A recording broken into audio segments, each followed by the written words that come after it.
3 days since now 16-year-old Sebastian Rogers vanished from his home in Hendersonville. His disappearance sparked national headlines, but now his father says the case is losing momentum. With National Missing Children's Day coming up on Sunday, he is raising his voice and demanding urgency. News 2's Caitlin.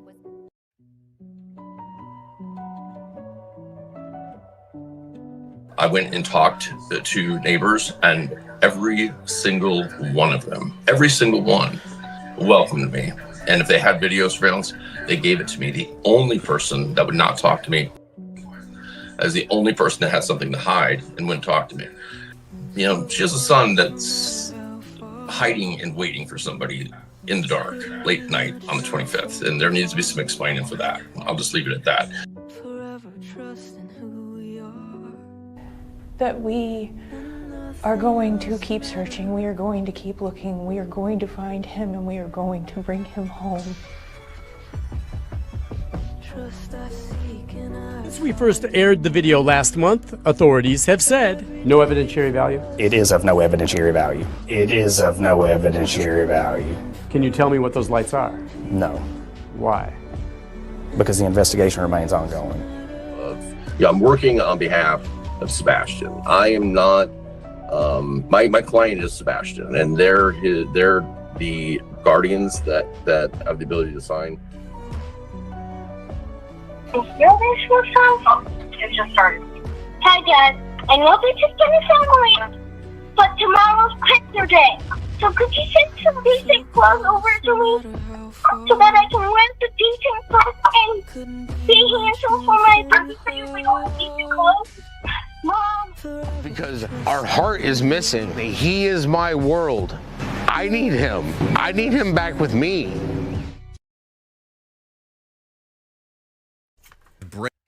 All right. Welcome, everybody. Happy Friday. Give me 1 second here. Excuse me. I'm just going to quickly let this report. It's just like a 2-minute update. I'm sure most of you have seen it, but I just want to make sure my stream is going good.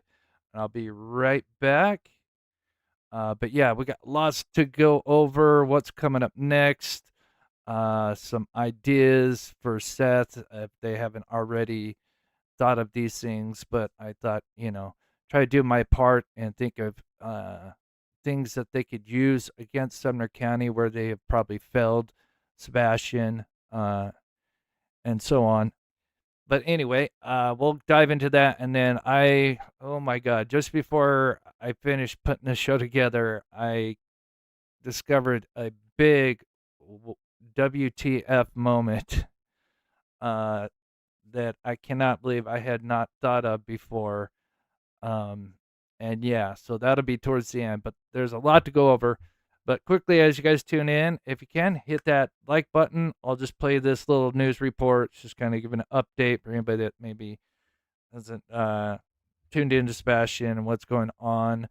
Lawsuit was filed 2 days ago. Nothing really new today. Well, there is a few extra details that are apparently in the complaint that got to another news outlet. They kind of described a little bit more about a certain situation that we'll cover. But yeah, got tons to go over. So let me go full screen, just make sure this is working smooth, and be right back. Breaking news here. 870 days after Sebastian Rogers first disappeared. Many of you remember that name. We followed it extensively here on WSMV. His father is now suing the Sumner County Sheriff's Office in federal court. So tonight we have an exclusive interview with Seth Rogers. Asks not just what happened to Sebastian, but what happened to the investigation. We're continuing to follow breaking news in Sumner County. A large search is underway for a missing teen. Thousands searched. There is significant concern tonight. He was last seen in all black. Millions watched. Dog, the bounty hunter, is coming to look for Sebastian. Everyone had a theory. What was under that soft soil? Everyone wanted answers. He deserves justice. What happened to 15-year-old Sebastian Rogers? But nearly 2.5 years later, there have been no arrests, no suspects, and no sight of Sebastian. I need my son home. I need my son home. From the moment his son went missing, Sebastian's father, Seth Rogers, prayed. It was like God gave me a purpose in life. Your son was your purpose. And he still is. I just gotta find him. Sebastian disappeared during the overnight hours of February 26, 2024, from the Hendersonville home he shared with his mother, Katie Proudfoot, and her husband, Chris Proudfoot. He's never run away before. I don't know why. I don't know why he walked out that door. At first, Seth says he trusted the investigation, but the idea Sebastian just walked from home alone with no shoes on and without his phone. Oh, fun fact, they definitely were there like recently, because that house is up for sale right there. This is the house to, like, if we turned left, we'd kind of be in between the Proudfoot home and then the home that has the floodlights that are on the corner that were captured from the neighbor across the street at the other corner of Stafford and Killen. But yeah, that house that's up for sale, the one that captured, in my opinion, Katie walking very close to the house, setting off their camera. But anyway, I just wanted to point that out. Never made sense. People don't just vanish into thin air. No, they don't. No matter how I look at it, I just cannot wrap my head around my son walking out of that house. Sebastian has autism, ADHD, and a rare chromosomal disorder that caused intellectual disabilities. So as hours turned to days and days to weeks, Seth Rogers says his faith in the investigation faded, and the question changed. It was no longer, where's Sebastian, but what happened to the investigation? I don't think they put any effort in finding my son anymore. He says that question is what brought him here, suing the Sumner County Sheriff's Office in federal court, claiming the agency and people that were supposed to find his son failed them both. Did you think a search that big would find at least one clue? Would have been nice. The lawsuit claims Seth Rogers' loss of confidence didn't happen overnight. The complaint claims the case was never adequately staffed and argues that once the massive ground search for Sebastian ended, the investigation began losing momentum. Only one detective was left to follow leads, and there was just one news conference at that point to update the public. We are exploring every lead that comes in and every tip that comes in.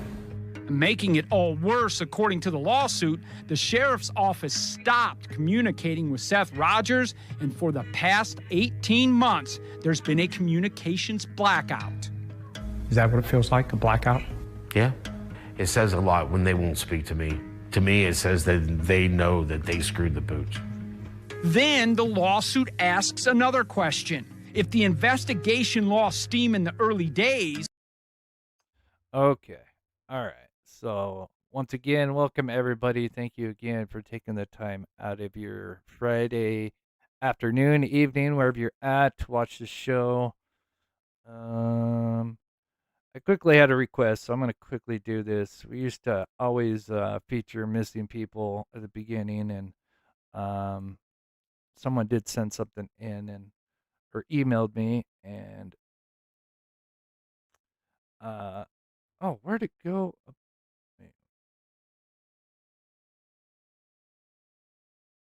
Should have been right above me. That is, oh, it's because I removed it from, oh no. Okay. I'll figure that out here in a second. Anyway, quickly, before we get talking about Sebastian, this was a request that was sent in. This is Tyler Wagaman. Hope I pronounced that right. Age 33, was last seen in Greenwood, Indiana on June 15th of this year.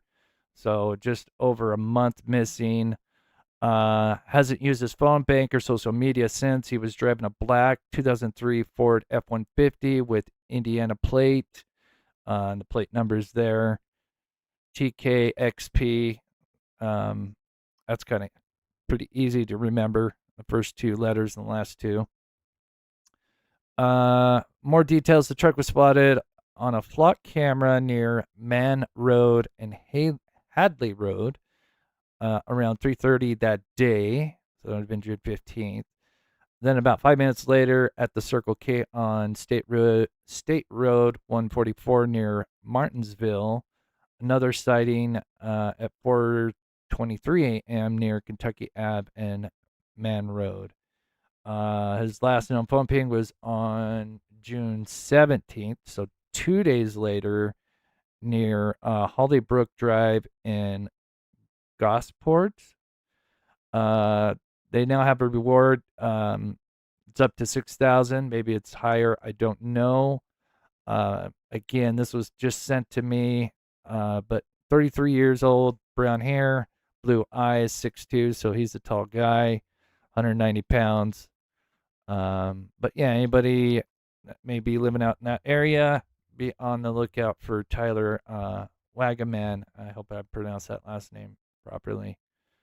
And I'll see if I can try to get that back up above me here. But yes. But back to Sebastian Rogers. As most of you know, we learned Wednesday that Seth filed 2 separate lawsuits, one against the Sumner County Sheriff's Office. Yes. With a bunch of little details about what would be in the complaint, such as them not properly securing the private home as a potential crime scene, not pursuing investigative leads. I can testify to that myself, as we sent in the lead from the cemetery, and like we got, I think, one response of like, yeah, we got it. I don't know exactly because it was kind of third party. And then it just went dark. And then Crispy's alibi.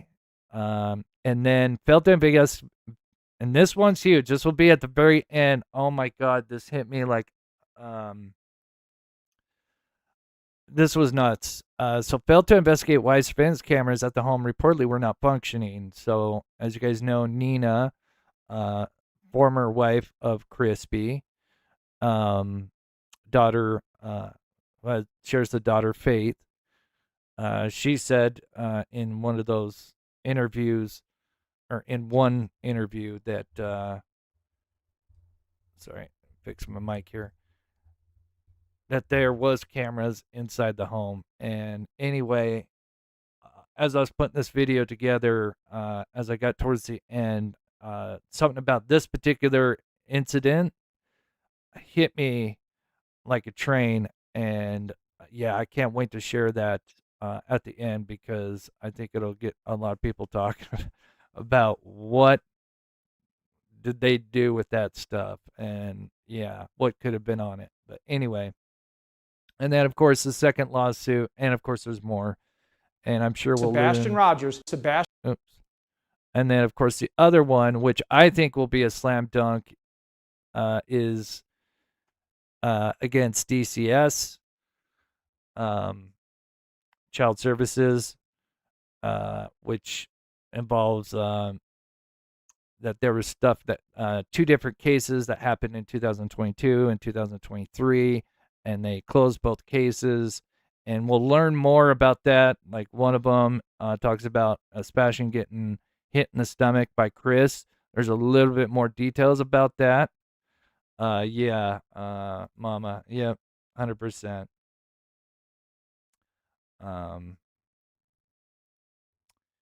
And let me, just so I don't miss this real quick here, and I'll try to shout people as we go on. Chris, I don't comment often, but I'm here. Please never give up. You're brilliant what you do. Sebastian needs you.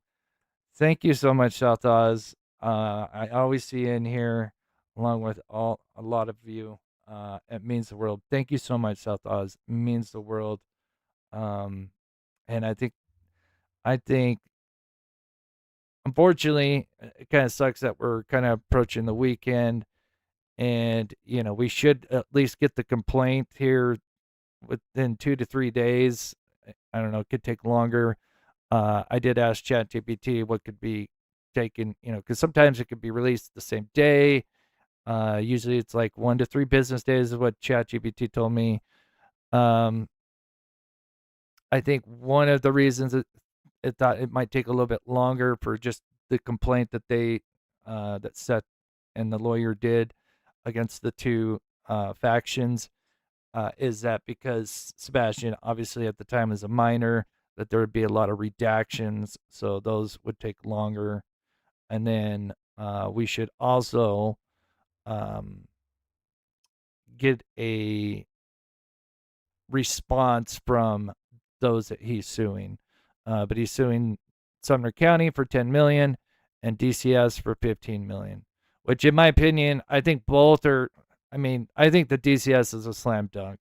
Considering, and we'll go over what's going on because, just before all this happened, that Afton Ben, I'm hoping I'm pronouncing that right, representative, what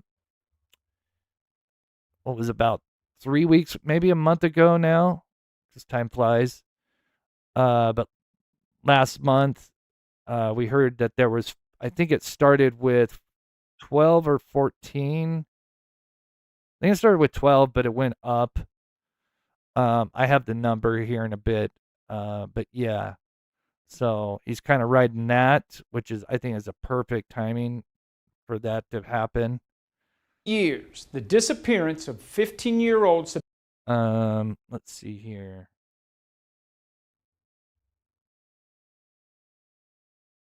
Oh, I think that's okay, Sassy. With the Lori thing, with Cooper, I think that's fine. I think that's okay.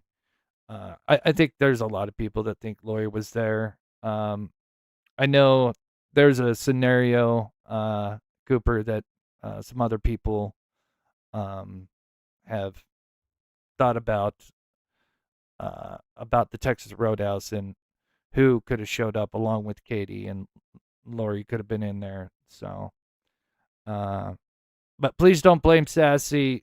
It's never. Sebastian Rogers has remained. I do not envy being a mod and having to be a referee. And there's so much gray area. Oh, that was there you go. That happens. When I was a mod for a very short time, I dropped my phone and I think I blocked somebody. Patty, it's already out, Chris. The actual thing, like the complaint, like the full complaint. I'm supposed to get notified if the complaint comes out. Are you sure, Patty?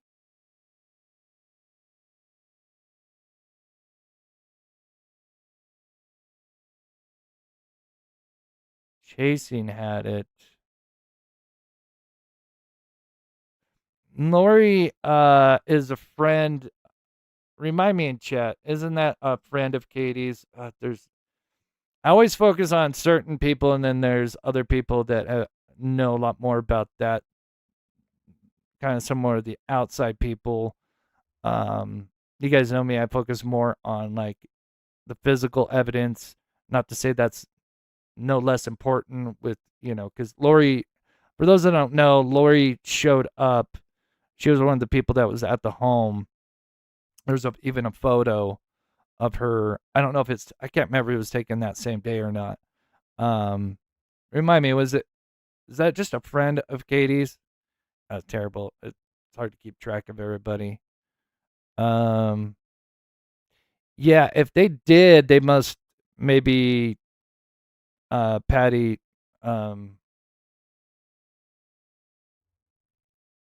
are close with Seth and the lawyer, and maybe it'd be nice if they were releasing it. Like, I think it'd be great for them to release it to, the YouTubers covering this case, in my opinion, if that's what they were doing. Because that's just more attention to get, for Sebastian, in my opinion. If you know the live, maybe we can check it out. Patty, I don't know if you can email me or let me know the channel, and maybe we can kind of skim through it.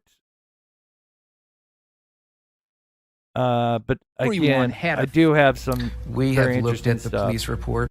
So I'm just gonna play this. I'm sure most of you have seen this. This is so I can just read chat for a second.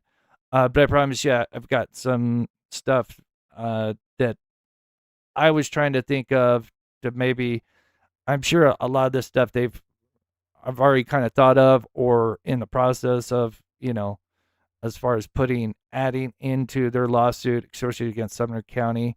But there's definitely some things, in my opinion, that I was kind of running through with ChatGPT of like, what would, could they use against Sumner County if this was true and did happen? And one of them is the garbage truck light story, which, I've got some inside story. I think I've talked about it in the past, but I think it's very, very relevant. But here's just a short clip of the Darren Ritchie, the lawyer for Seth, running this. I understand he's out of California. I wanted to do a little background check, not an actual background check, but like kind of see like what he's done, and I completely forgot because I got sidetracked with something that I promise you at the end will be very interesting.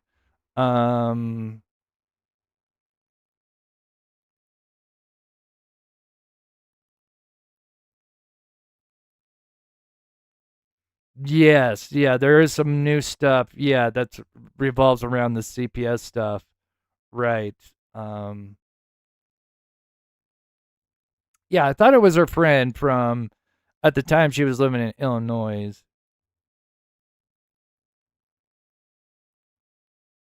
No, it's okay. I asked for it, so it's fine. Chasing True Crime. Okay. I'll see if we can look that up. I'll write it down. Let me go full screen. I'll write those down and then see if maybe we can find it. If anybody finds the actual live and they could just email me, that'd be great. But anyway, let me just play this real quick. Just the lawyer. Again, I'm sure most of you have seen this, but just to catch up on the chat here. On this matter, and we do not see where they were able to verify his alibi. They may say that the alibi is safe and is accurate, but I don't see the steps that they took to get there. The complaint also describes an alleged tip from a nurse at Sebastian's doctor's office who claimed Katie Proudfoot canceled an appointment just 3 days before Sebastian vanished. The suit claims that lead was never adequately pursued, and it further alleges the sheriff's office was already part of a child protective team looking into abuse allegations involving Sebastian after Chris Proudfoot allegedly struck him in the stomach. You're suing the sheriff's office, but the complaint at some point sounds like the finger's being pointed at the Proudfoots. Who are you after here? I am going after the sheriff's department right now. We also reached out to the Proudfoots. They declined our interview request, but they have never been arrested, never been named suspects, and never been identified as persons of interest in Sebastian's disappearance. And they have repeatedly told WSMV4 they had nothing to do with Sebastian's disappearance. How bad does that hurt when people... Oh my God. So I found something. It's just minor, but so this is Holly Thompson. And oh my God, going back through some stuff, I noticed some. I don't know if anybody's noticed this before. In this day and age, everybody just has got a great eye and always, looking at things through a different lens. And anyway, I have something interesting to point out about Holly Thompson. Because as you notice, we have this Stacey Cameron that's been doing the interview and doing the reporting. I find that interesting because it's either been Holly Thompson. Obviously, we had Nick Sparris in the past. He was real popular. Start accusing. Sissy Drago. Ooh, I like that name, Drago. Thank you so much for the $5 super chat. Helps out the channel so much. God bless you. Thank you so much. Oh, it hurts. It hurts a lot. For Katie Proudfoot, the pain is being accused. For Seth Rogers, the pain is not knowing if everything that should have been done to find Sebastian was. I want to hug my son. I want to feel his physical presence. I don't want to close my eyes and have these nightmares anymore. We asked the Sumner County Sheriff's Office for an interview. We haven't heard back. And tonight, there is more. Rogers also filed a second federal law. Shaking in their boots, as they should be. Karma train coming. Oh, I'm so glad. Yeah, I do too. Again, I meant to get a little bit more details for you guys for today's live, and I got sidetracked with something. Lawsuit. This one targeting the following at 10 o'clock has now been. So what's going to happen next, real quick? Obviously, again, I am no lawyer expert, very far from it. There's definitely other channels that are much better at this kind of stuff. That's kind of their wheelhouse. But thank God for ChatGPT. But again, we should have the complaint. Someone says that the complaint has been kind of shared. I tried to snag it. Allegedly, there's like a site called Pager or something with a P that you could maybe, if the complaint has been like completely redacted for, it's ready for public, you could snag it before the reporters do, or at the same time, or whatever. But I was having trouble working around that site. It's a pain in the ass. But anyway, while we wait for that, and if by chance someone did go over the report, we will then check that out a little bit later on. Meantime, while we wait for that, also then the defendants, DCS and Sumner County, has to respond to the allegations with an answer or a motion to dismiss. But if the lawsuit survived an early motion, which I think the DCS will be a slam dunk, I'm pretty sure both of them will be. But then, if that's the case, especially against Sumner County, the parties then enter discovery, which then that gives obviously his lawyer the access to documents, emails, investigative records, depositions, interviews, phone records, etc., which will be absolutely huge, and I think will bury them, in my opinion. And I cannot wait for that. Oh, you did? Oh, okay. Awesome. Thank you, Patty. And thank you for the $2. That's awesome if they did. This will be interesting to go over the report. Actually, let me just check this out real quick.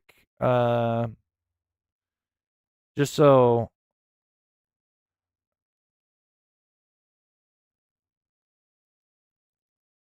this is it.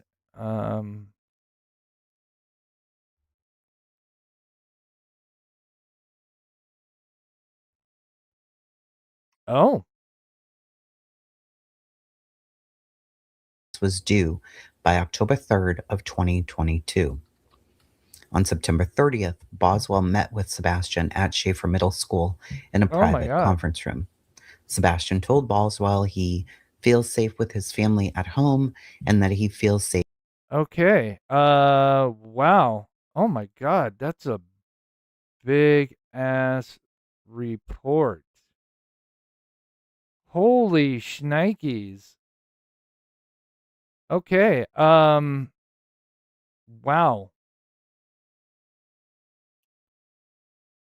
All right, we're in for a big live then. I wonder if they pulled this.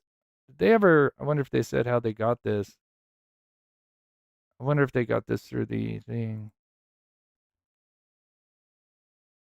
Okay. Yeah, that's a big report, and it's got both DCS and Sumner County.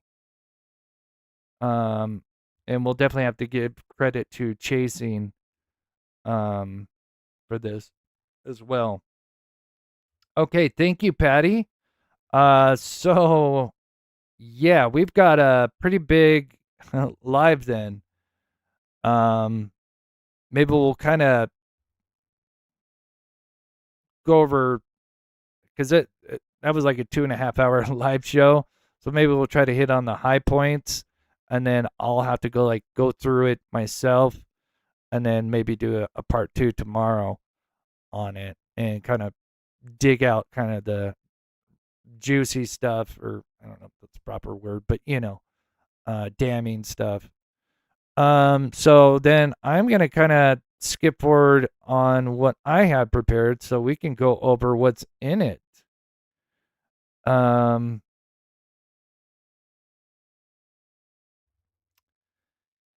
Yeah, I don't really do many lives with other channels. Sometimes it's just, timing, and everything. You never know in the future. I love Justin.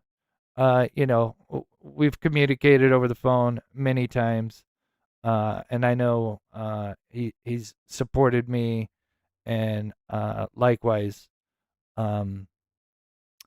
So yeah, if you're just tuning in, we apparently we do have the complaint. Someone did get it. So I will go over what I was going to show. I'm just going to go over the brief, but I promise you that what I was going to have at the end will be very interesting, and then we'll get into it. So what could be used against them, and I'll just kind of go over this.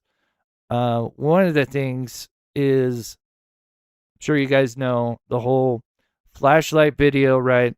Dissected it a million times, but to be accurate, Sumner County never officially came out and said to the public that it was garbage truck lights, but they told Seth, Crispy, Katie, and the locals, which means the neighborhood, because there was an incident with, I believe it was TBI. It could have been Sumner County.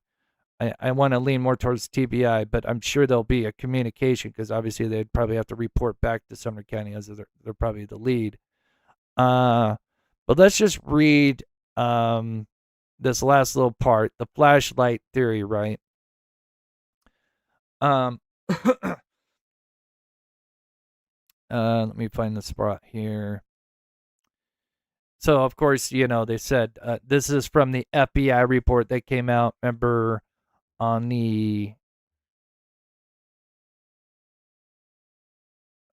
It was after the 1-year anniversary? Correct me if I'm wrong. But they put this out, and they had 2 major rumors, the flashlight and green hoodie.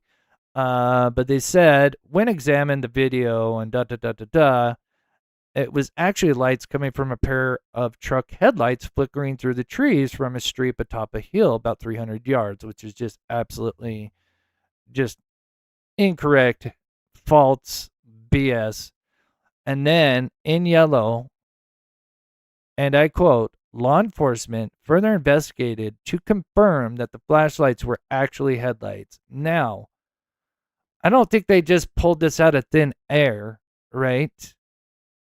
I'd hope not. This would look really bad on the FBI's part.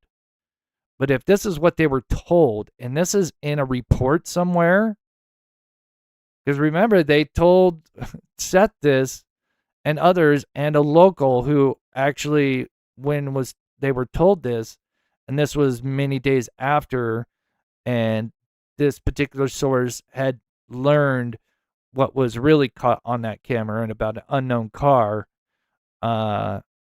They spoke back to this officer, which I believe was TBI, but again, could have been Sumner County. Either way, they almost got into argument.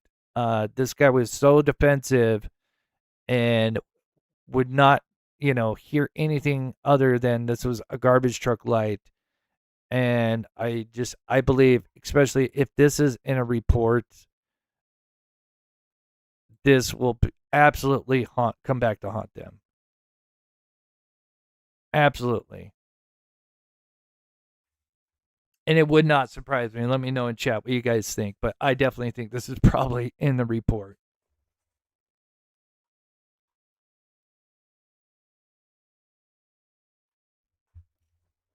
Sorry, sun's coming back out of the clouds here. So anyway, I wanted to play that. And then,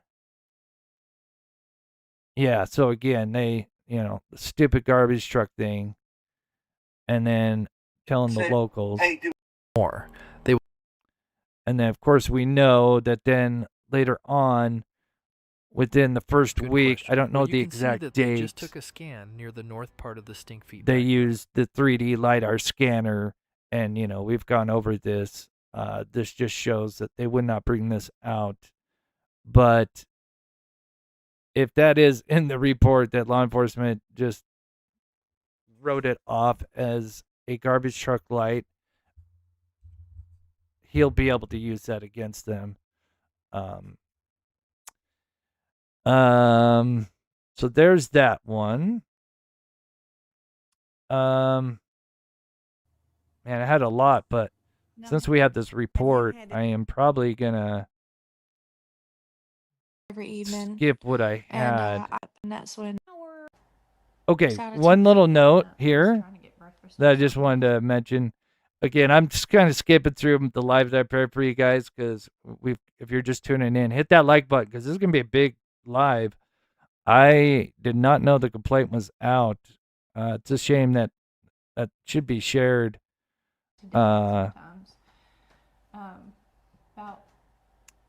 Oh, one thing I wanted to point out for those that have covered this case for a long time. Remember how I mentioned Holly Thompson case? So she was the first person to interview them, right? Officially on the news. And then, remember, a few days later, we had this lady. I don't know who this lady is. I do apologize. But just look at her face and remember, this is the infamous one where,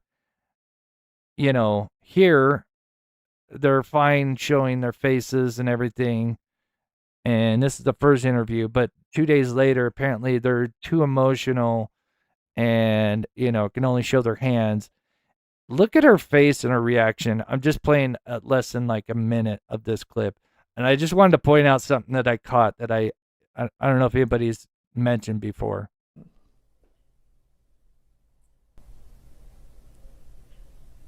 I've never known pain like this before. And walk me through the events that happened face. From Sunday leading up to Monday when you didn't see him that morning. Sunday, we were out and about. We had a really good day. We were out doing our thing, running around. We had dinner that evening. And when we came home, we had a pretty good evening together as well. He was together, or was he in his bedroom the entire time? Was playing right up until bedtime, and then some. I let him stay up a little late. And when I told him to go to bed, he's like, "I love you, Mom. I love you, puppies." And he went to bed. And I went to bed around midnight. So anyway, if you guys, I don't know if anybody's ever mentioned this. I think she saw something because there had to have been a reason that they didn't want the cameras around the home. I think it's because maybe they were upgrading or there was something going on that they did not want them to film. And that's why the whole emotional thing. And I think she saw something, and I think they, I don't know, can only theorize, but if you think about it, it was Holly Thompson and then her, and then after that, and with the weird interaction and filming the hands only, it was Holly Thompson always after that. I just thought that was interesting. It just, covering this case and you just kind of going back over old things, and I'm thinking, that's so interesting. What are the odds? Like this chick, and if you watch that full interview, you can tell, like, versus Holly Thompson, who seems more sympathetic, empathetic, to the situation, where this lady seems to be more observing them and their behaviors. Who knows what happened? You know, we can only guess. But I just thought I'd mention that.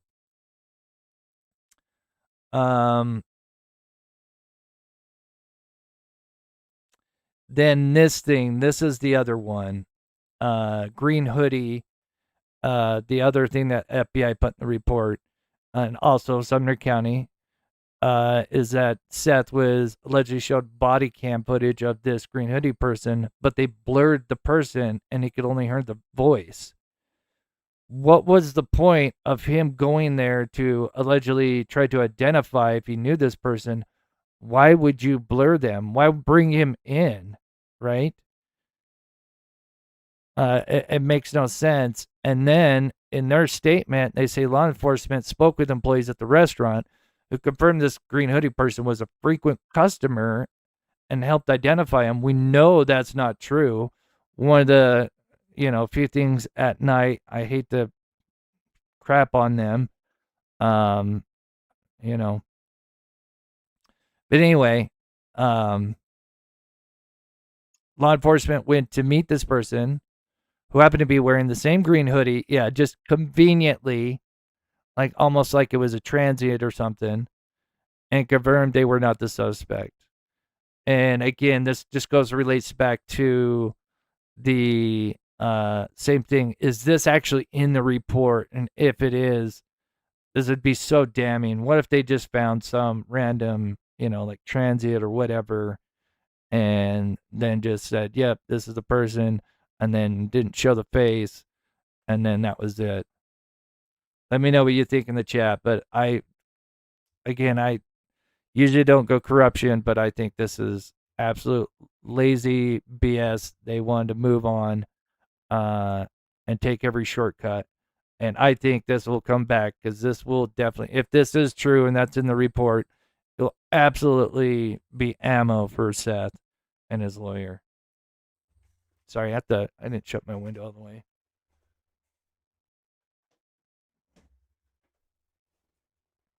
Anyway, so there's that. And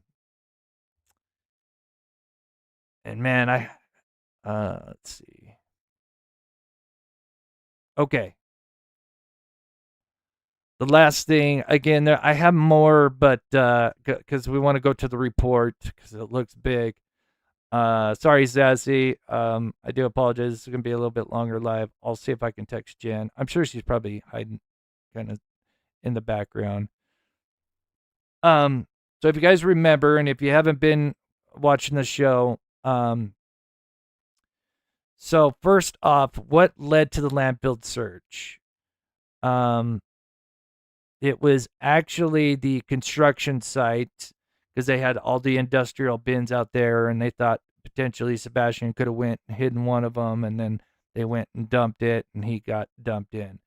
From what I understand, because I did get that wrong when I covered it like 2 weeks ago or something like that. I completely forgot about that angle. But the other thing, and I promise you this is going to get very interesting. If you guys remember the rumor about the garbage man, because there's two garbage men. There's like a driver, and then there's another guy with him, and he kind of goes back, and instead of like, for those that live in, not apartments like mine, but homes that have garbages that you put out each week or whatever, and if it's just one driver, they go one side of the street, because whatever side the forks are on, and pick up the trash, and then they go around. But here, since they have the second guy, he actually, I think, wheels the trash can. So instead of like going up the street twice, they just go up at once, and they have the one guy just shadowing, bringing the trash cans over to the arm to pick them up. That way, to save time. So anyway, we heard a rumor that the trash men said that they had lifted this garbage bag that was, again, these are obviously garbage men that I'm sure are, in good physical condition to be able to do what they're doing. And it really took two of them to carry this bag of trash. And so we have a screenshot from that night of, thanks to fish sticks. And I actually found the trash bag. And for those that have heard this, I promise you I'm going somewhere with this. But so there's the trash bin, because you can have a trash bin and then you can also have one extra bag next to the trash bin. That is allowed in this neighborhood. But don't really see anything next to the Proudfoot's trash bin. But right next to it, so here's a daytime shot. Here's the Proudfoot driveway, and their trash can's kind of sitting up on the kind of the grass here. And then you have the neighbors whose their trash can, it looks like it's kind of like more in the road. But there's something next to it, and I kind of overlay a daytime shot to a nighttime shot. It's not a 1-to-1, but gives you an idea. And we found that trash bag. I had to itch my nose. And there it is. It is sitting right here. Now, it's certainly possible that it could have been the neighbors, right? Because it is on the neighbor's side, but it wouldn't be hard for Katie to, at some point during Sunday afternoon, evening, middle of the night, whatever, walk that out. And instead of leaning against hers, leaned it up against the neighbors. But yes, this was this came from two different sources, from two different entities that didn't know each other. So it was definitely something that did happen. But I know we covered this, but what could have been in it, and was it Katie? And I think a lot of people do think it was Katie, but it was heavy. And I have a theory on what could have been in it. And I think that some people already may have suggested this. So I'm not saying this is something that I thought of, but going back to Nina, and remember that she said that there was cameras inside the home, and usually these cameras have typically, not all of them, but usually the newer ones at this time would have had audio as well. There's a couple of things, because typically, again, I'm not an expert, but when I lived with my aunt for a bit, we bought our own system from like Costco, and then we ordered a service, that, a monthly service, but the equipment we bought ourselves, so we own. So we, if we're done with it and we're upgrading, we can just toss it, right? Whereas like, like cable or something, the cable box, maybe you're just, it's loaned out to you, and then, like Comcast, for those have Comcast or Verizon or whatever, you'd have to return it. But anyway, what I'm trying to get at is, what if these cameras that were inside, because remember, it's this trash had been out, it's a week since the last time the trash was taken. And in that window is when Katie canceled the nurse appointment, canceled Sebastian's appointment, either Thursday or Friday, days before he went missing, which the nurse reported.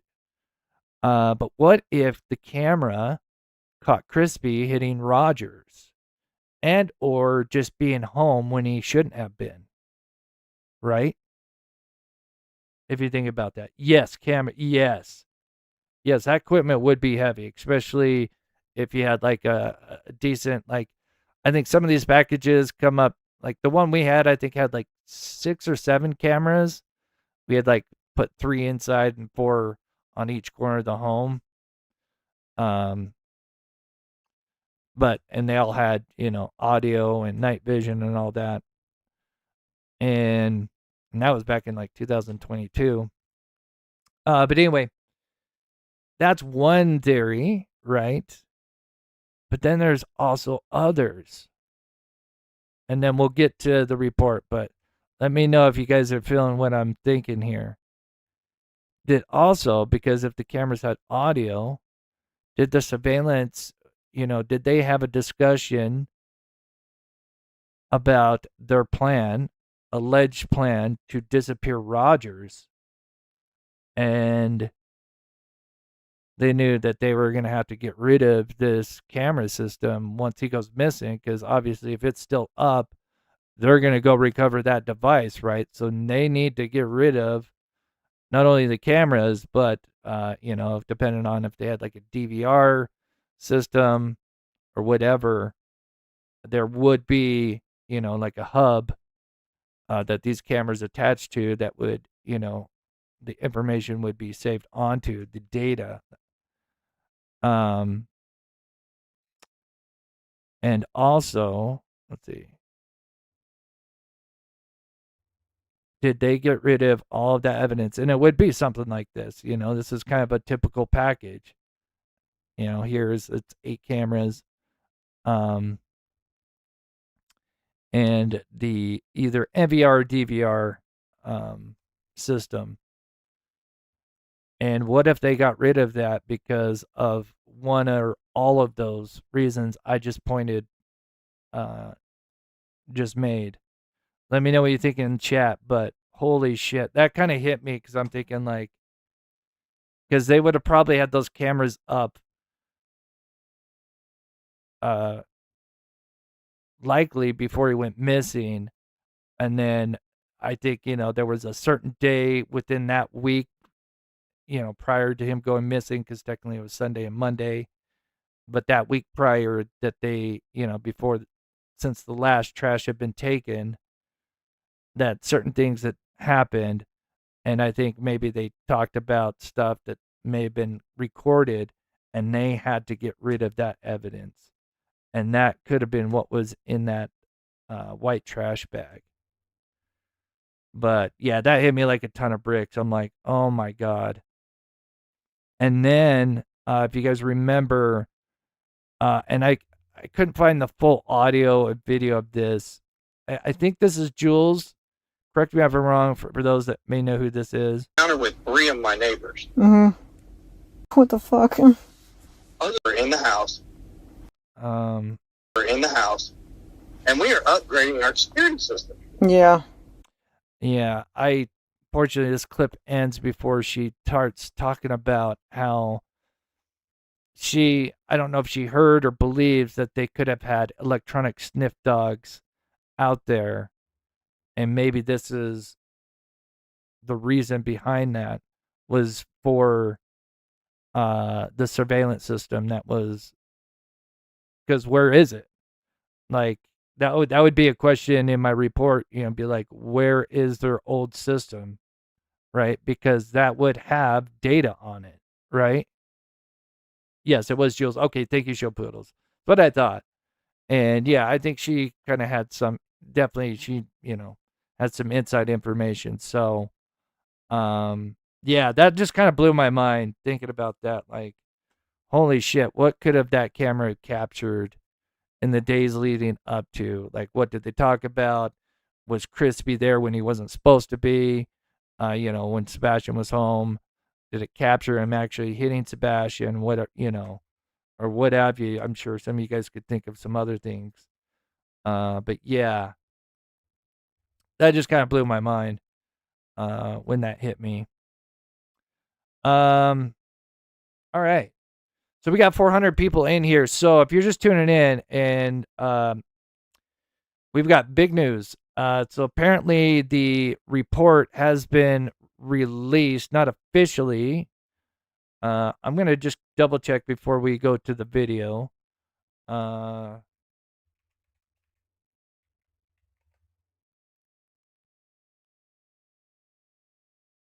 Okay. But apparently a YouTuber has, which is Chasing Truth. So we'll definitely have to give them a huge shout out, right, for this.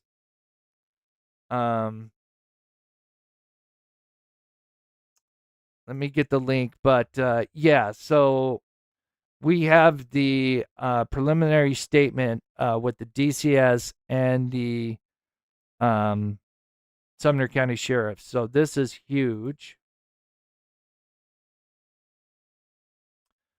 The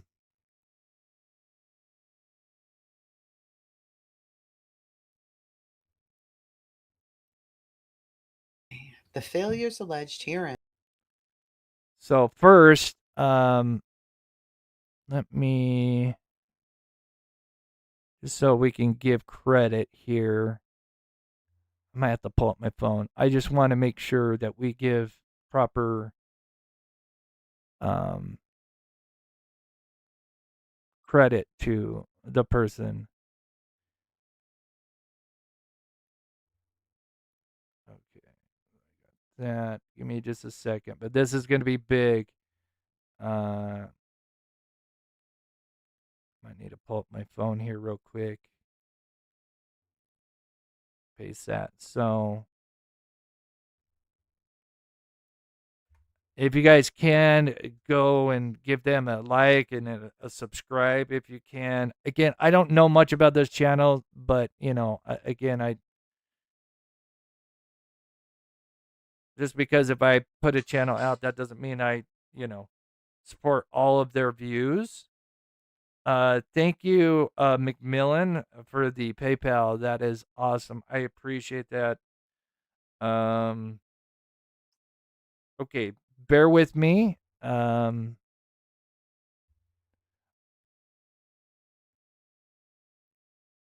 Wish I could just email them, ask for the report, but I'll just kind of read it or let them read it a little bit, and then we'll kind of pause it because obviously I have to kind of narrate, but this is going to be great.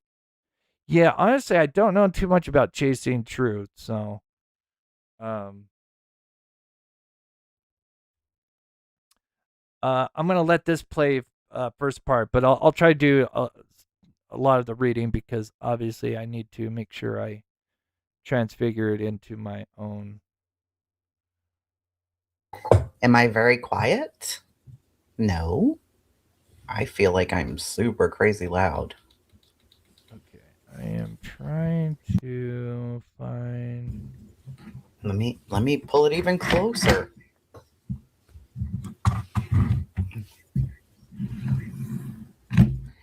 How's that? Is that better?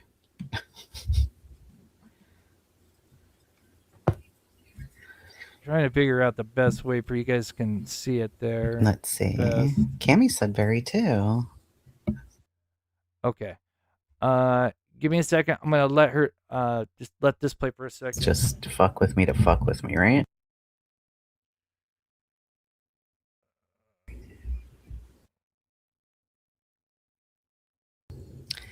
All right. Hold on. Children of the corn here. All right. Sebastian Wayne Drake Rogers is the child he's talking about. 15-year-old child with autism spectrum disorder, severe combined type ADHD, and 6q27 chromosome deletion syndrome, who vanished from his mother and stepfather's home in Hendersonville, Tennessee on February 26, 2024. Sebastian is not an ordinary missing child. He is a profoundly vulnerable minor with multiple documented disabilities, a history of sexual abuse that has been reported to and investigated by the Tennessee DCS, and a home life that DCS own records show was marked by physical abuse, emotional degradation, yes, and a stepfather whose neighbors reported, quote, hated the child and wanted the child to die. DCS has formally determined that Sebastian was, quote, at risk or imminent risk of removal from their home. Now, let's just pause for a second and say everything in here is an allegation. It is not proof of anything. We don't know. Okay? Be just careful with your remarks in the chat, but this is what's out there. This is public, and the mods will handle the chat, but, these are parents of the missing child. So just be careful, okay? I don't know, Jen, if there are, I don't think that they would put those in here, but if I feel like I'm coming up to one, I will private and check. But here we go. DCS investigated Sebastian's household on 2 separate occasions based on allegations of sexual and physical abuse. On both occasions, DCS closed its findings, quote, no concerns, and, quote, no services needed. So this was the 2002 or 2002, 2022, and maybe combined in the 2023 ones that they closed. Despite documenting alarming evidence that Sebastian was living in a dangerous and abusive environment. Approximately 9 months after DCS closed its second case, concluding no services needed, Sebastian disappeared. Okay, so now we know that the case was 9 months prior to him disappearing was the last one. He has never been found. DCS own records establish that it knew this child was in danger, documented that danger in meticulous detail, formally determined he was at imminent risk of removal, and then did nothing. This inaction constitutes deliberate indifference to Sebastian's constitutional rights and directly contributed to the circumstances of his disappearance. This court has subject matter jurisdiction pursuant to 28 U.S.C. 1331 and 1343. Supplemental jurisdiction over state law claims exists, 28 U.S.C. 1367. The venue is proper in this district pursuant to 28 U.S.C. 1391B because this... Okay, yeah, I'm just showing that, thank you, Sassy. I'm just kind of showing the appreciation because this person allegedly, as far as I know, put this out first. So of course, out of respect, and we're playing their video, obviously I have to commentate over it or I'd just be stealing their content. But this is technically, of course, fair use. But of course, I want to do my due diligence and show people that if they would like to show their support to this creator, they can at the very least, hit the like button. Again, I don't know what else they cover and their other views on other cases. Everybody, has different views. So please keep that in mind. I mean, I'm only just kind of endorsing, their credit of putting this out first. And at the very least, people can go over and hit that like button to help them out, right? But yeah, if you're just tuning in, this is Chasing True Crime. I really don't know much about them, but this is, right now they're going over the DCS complaint that Seth filed with his lawyer, which we've been kind of waiting for. So this is kind of huge. I may need to change my title even. So I may let this play. I'll probably start to kind of speak on it so that way they're not doing all the speaking and I'm kind of transfiguring it into my own content. District is the judicial district in which a substantial part of the events or omissions given rise to the claims occurred.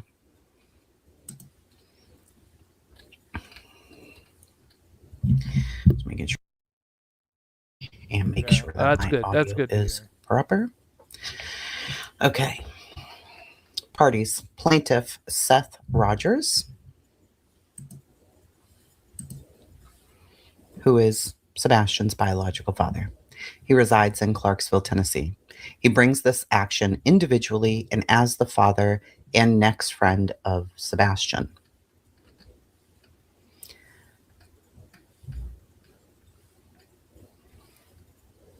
Defendant is the Tennessee Department of Children's Services.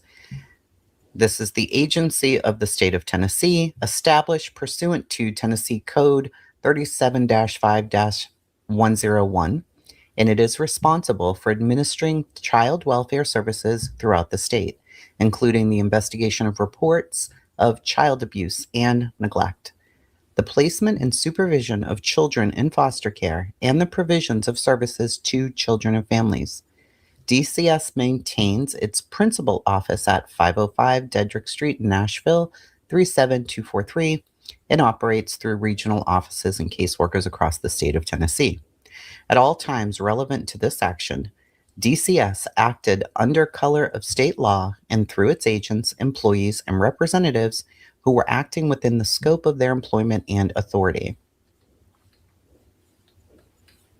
Defendant Margie Quinn is the commissioner of the Tennessee Department of Children's Services. She is sued in her official capacity for prospective, injunctive, and in her individual capacity for damages to the extent she personally participated in establishing or maintaining the policies, customs, and practices that caused the constitutional violations alleged herein.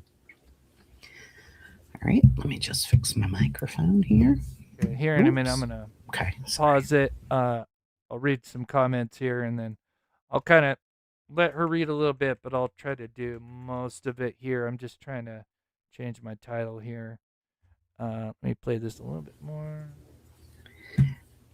Yeah, they must have gotten access, of course. Yeah. Give me 1 second here. You know what I'm saying? Times a team leader at DCS, Mid-Cumberland region. Richie conducted the administrative review on the physical abuse case ID, and they give that, and the closed case as no services needed. She also participated in the 2022 sexual abuse investigation case ID, which So this would be, I'm assuming, the caseworker, Leslie Ritchie, one of them, considered a team leader. That's interesting. They have kind of like the last name as the lawyer. I'm sure that won't be confusing. Provided her with actual knowledge of Sebastian's history and vulnerabilities. She is sued in her individual capacity. Defendant Laura Boswell was at all relevant times a case manager at DCS, Mid-Cumberland region. Boswell conducted the face-to-face interviews with Sebastian, the Proudfoot family, and Seth Rogers on both the 2022 sexual abuse investigation and the 2023 physical abuse investigation. She personally documented Sebastian's disclosures of fear, abuse, and trauma. In the 2023 physical abuse investigation, she failed to interview Rogers as Sebastian's other legal parent with joint physical and legal custody, and participated in the decision to close the case as no services needed. Without protective action, she is sued individually in her capacity. Interesting. Defendant Amira J. Walker was at all relevant times a supervisor at DCS Mid-Cumberland region. Walker approved the closure of this case as administrative closure on November 15th, 2022. She is sued in her individual capacity. Wow. Defendant Does 1 through 15 are DCS employees, supervisors, and officials whose identities are presently unknown, but who participated in the investigation, supervision, and closure of the DCS case involving Sebastian, and or who established, maintained, or ratified the policies and practices that led to the constitutional violations alleged herein. Plaintiffs will amend this complaint to identify those defendants when their identities are ascertained. Okay, here we go with this. Factual allegations. Sebastian's history of abuse and vulnerability were known to DCS. Sebastian was born to Seth and... Sorry, guys. I am just finishing up one thing. I'm just changing the title and the thumbnail, and once I'm done, I'll be able to see chat. I'm sorry, I can't see it right now as I'm multitasking, but I will kind of read the chat as we go along and pause. Katie Proudfoot. His parents are separated, and Katie married Chris Proudfoot. Sebastian lived primarily with his mother and stepfather. He was diagnosed with autism spectrum disorder, severe combined type ADHD, and 6q27 chromosome deletion syndrome. He had an individualized education plan, an IEP, and a Section 504 plan requiring his school to provide him with accommodations because he was a student with disabilities. Sebastian was in the behavioral program at his school, received therapy 3 times per week through the Mental Health Cooperative, was on Concerta, saw a neurologist at Vanderbilt, and was scheduled to begin his ABA therapy at the time of his disappearance. His therapist reported that as a consequence of prior sexual abuse,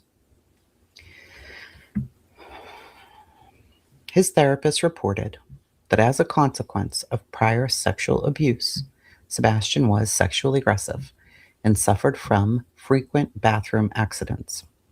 Law enforcement reported that Sebastian had some homicidal thoughts. Sebastian's multiple disabilities made him uniquely vulnerable to abuse, neglect, and exploitation, and required DCS to exercise heightened care to provide reasonable accommodations under the ADA when assessing his safety and needs.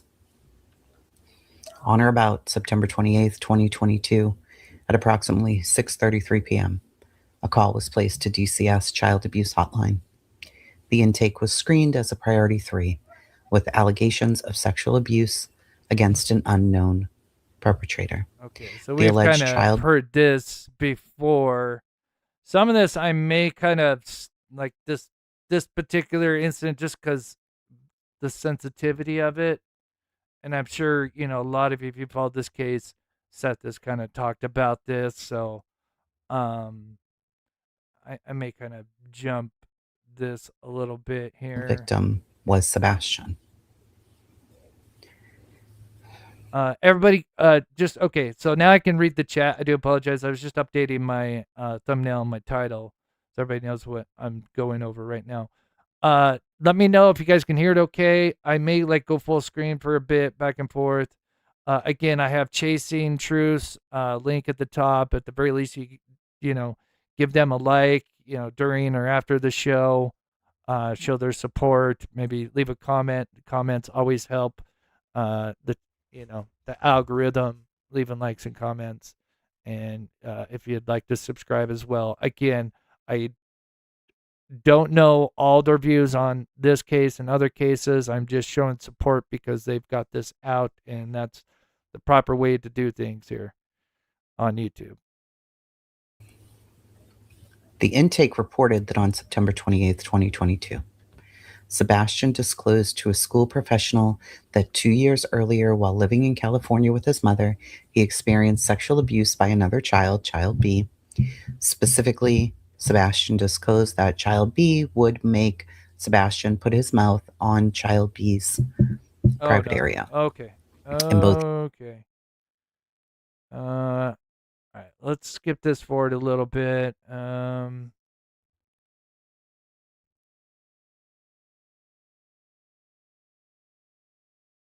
course, I'll probably do a short video doing the highlights, right? But yeah, that's a little graphic. Poor kid. Sebastian several times before, and it is intake. Noted that struggled with behaviors after he moved to Sumner County. So after California, I'm assuming then he struggled with Sumner County School District and the behavior program at Schaefer Middle School. Critically, the intake documented that Sebastian stated that he was afraid of what his stepfather, Mr. Piece of Shit Proudfoot, would do if he found out, and that he is afraid he will get hurt for telling an adult what happened, because Mr. Proudfoot's a piece of shit. Here comes Snarky Chris. I know we haven't hit the goal, but Snarky Chris is coming out because piece of shit. Unknown if he knows about the abuse or how. Intake further noted stepfather had used corporal punishment, no surprise, Sebastian Rogers several times, piece of shit, and it is unknown if he knows about the abuse or how he will react or blame Sebastian Rogers. The intake also noted Sebastian suffered from frequent bathroom accidents, which we've heard through the grapevine, and displayed verbally aggressive behavior against other students.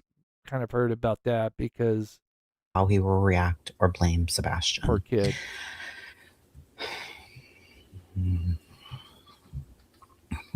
The intake also noted that Sebastian suffered from frequent bathroom accidents and displayed some verbally sexually aggressive behavior towards multiple other students. On September 29th, 2022, Ritchie conducted an administrative review. She documented the sexual abuse allegations and noted the next steps would include a full assessment. Initial face-to-face response was due by October 3rd of 2022. On September 30th, Boswell met with Sebastian at Schaefer Middle School in a private conference room. Sebastian told Boswell he feels safe with his family at home and that he feels safe at his dad's home. Sebastian identified his father as Seth Rogers, who lived in Clarksville. Sebastian stated something happened when he lived in California, but he did not want to talk about it at school. Boswell noted Sebastian had no visible marks or bruises, appeared happy and healthy at this time. On October 12th, Okay, so Boswell, sorry, I had to finish up a text. So Boswell, is this the new DCF person, the next one that's in Tennessee? Am I getting that right? So we're in September 30th, 2022. Let me know if I got that wrong. Or is this somebody at school? No, because he met Rogers at school. Sorry, I'll be. Boswell mailed a certified letter to the family, noting they had recently moved and there was no forwarding address. On October 17th, Ritchie conducted another administrative review and updated the case, noting that Boswell had seen the child and he did not want to talk about what happened in California, that the family was moving, and that efforts to contact them had been unsuccessful. That's very strange. What? So Ritchie, the old one, conducted another review and updated the case, noting that Boswell had seen the child and that he did not want to talk about what happened in California. That would be a major red flag.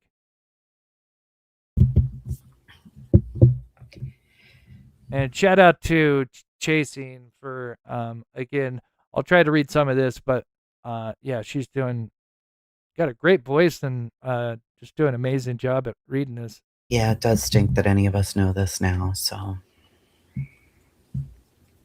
Aloha. Thank you for coming in. Hit that like button. We are just starting. We were on page, I just missed it. Right now we're going over the DCS complaint. Then there's I skipped forward. Looks like they have both the DCS and the one against Sumner County Sheriff's Office. I'm really interested on that one. I mean, both, of course, but yeah. So Boswell, I guess, is the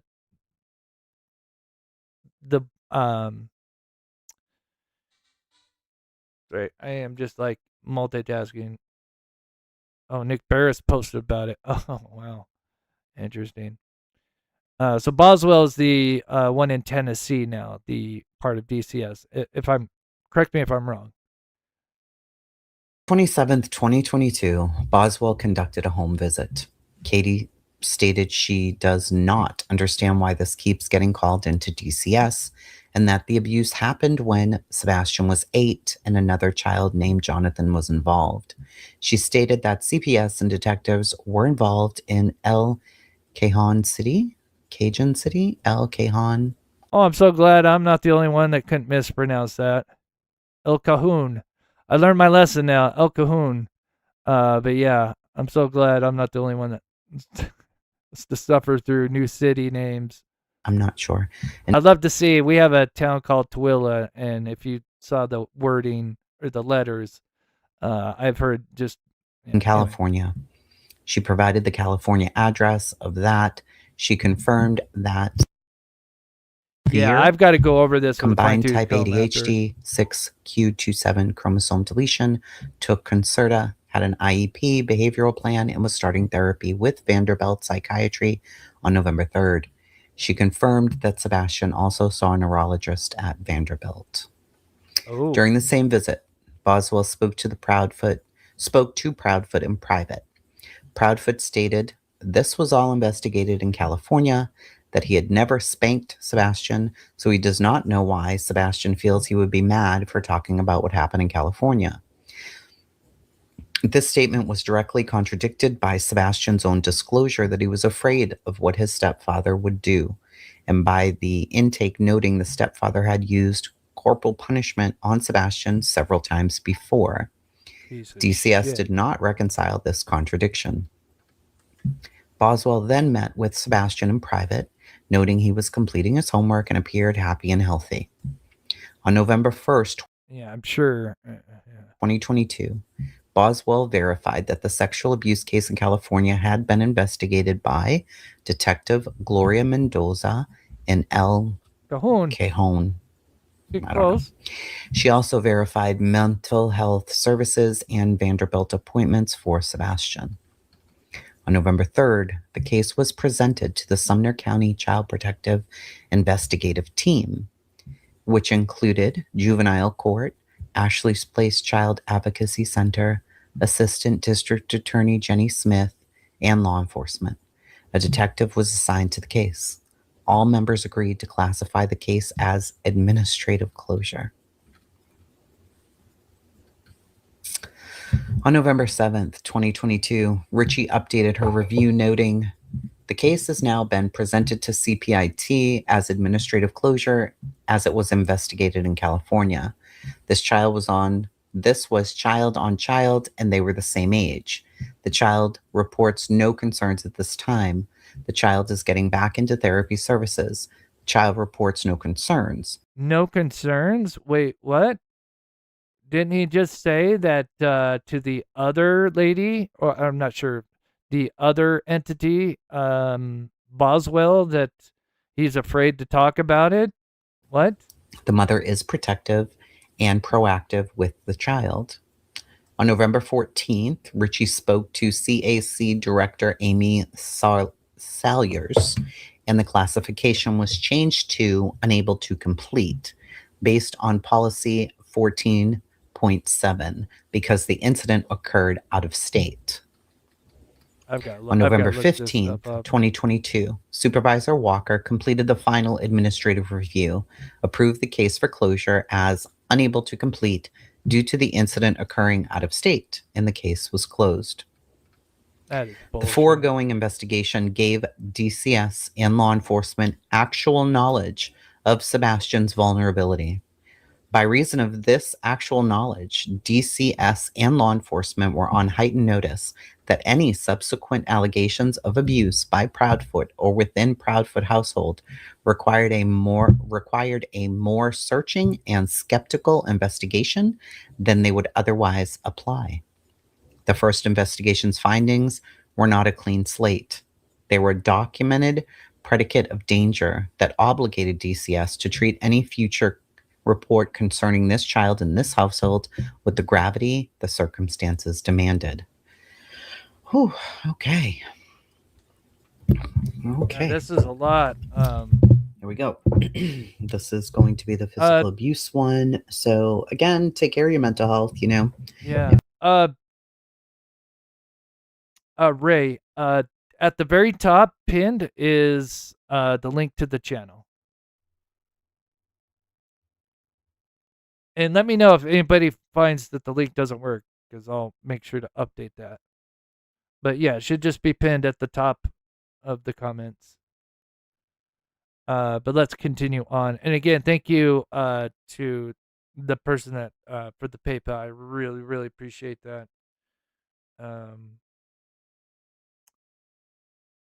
Okay. If there's anything in here triggering to you, you should, you know, hop out or do what. A lot of people, he was screened as a priority 3 with allegations of physical abuse against Proudfoot. Okay. So on May 3rd, 2023, so now time has passed, approximately 9:06, a second call was placed to DCS Child Abuse Hotline. This intake was screened as a priority 3, and I'm gonna look all this stuff up. I'll have a lot of homework to do, but I'll try to like condense this down. I'm sure I'll probably take a day or two, depending on how much there is, and do like either a short video and or a live. The alleged child victim was Sebastian. The intake is it at the bottom? Okay. Reported that Proudfoot had made. All right, so I'm going to end this poll just so there's not too much clutter in the chat. But for those that are wondering, if I asked if you guys think Seth would win both cases, 60% said yes, 11% think maybe only one, and then 23% not sure. So yeah, I'm gonna try to put this in a timeline as well.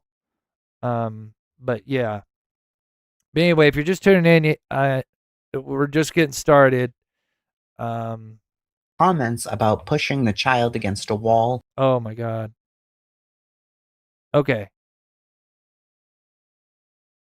So this is May of 2023. There was a call that came in. Intake reported that Proudfoot had made comments about pushing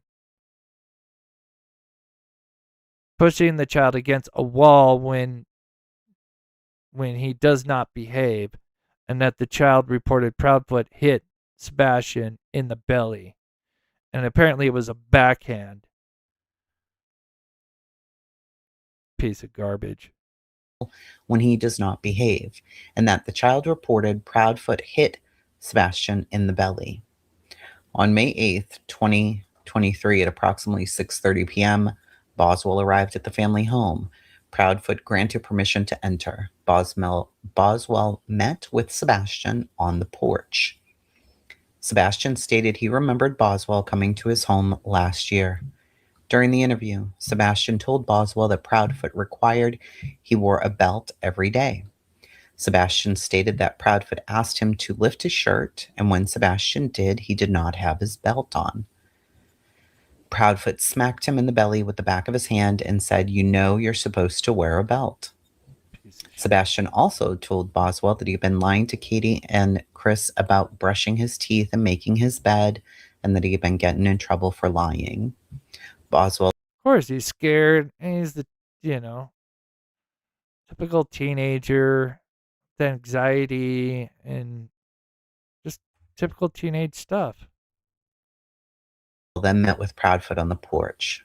Proudfoot admitted he was cleaning Sebastian's drawers, asked Sebastian if he had a belt on, and when Sebastian pulled up his shirt and said no, Proudfoot whacked him in the back. No, pause. Proudfoot whacked him with the back of his hand in the belly and said, "Boy, you know you're supposed to wear a belt every day." Proudfoot stated that Sebastian had to wear a belt because he needed to start wearing pull-ups. Proudfoot claimed he had never physically harmed Sebastian.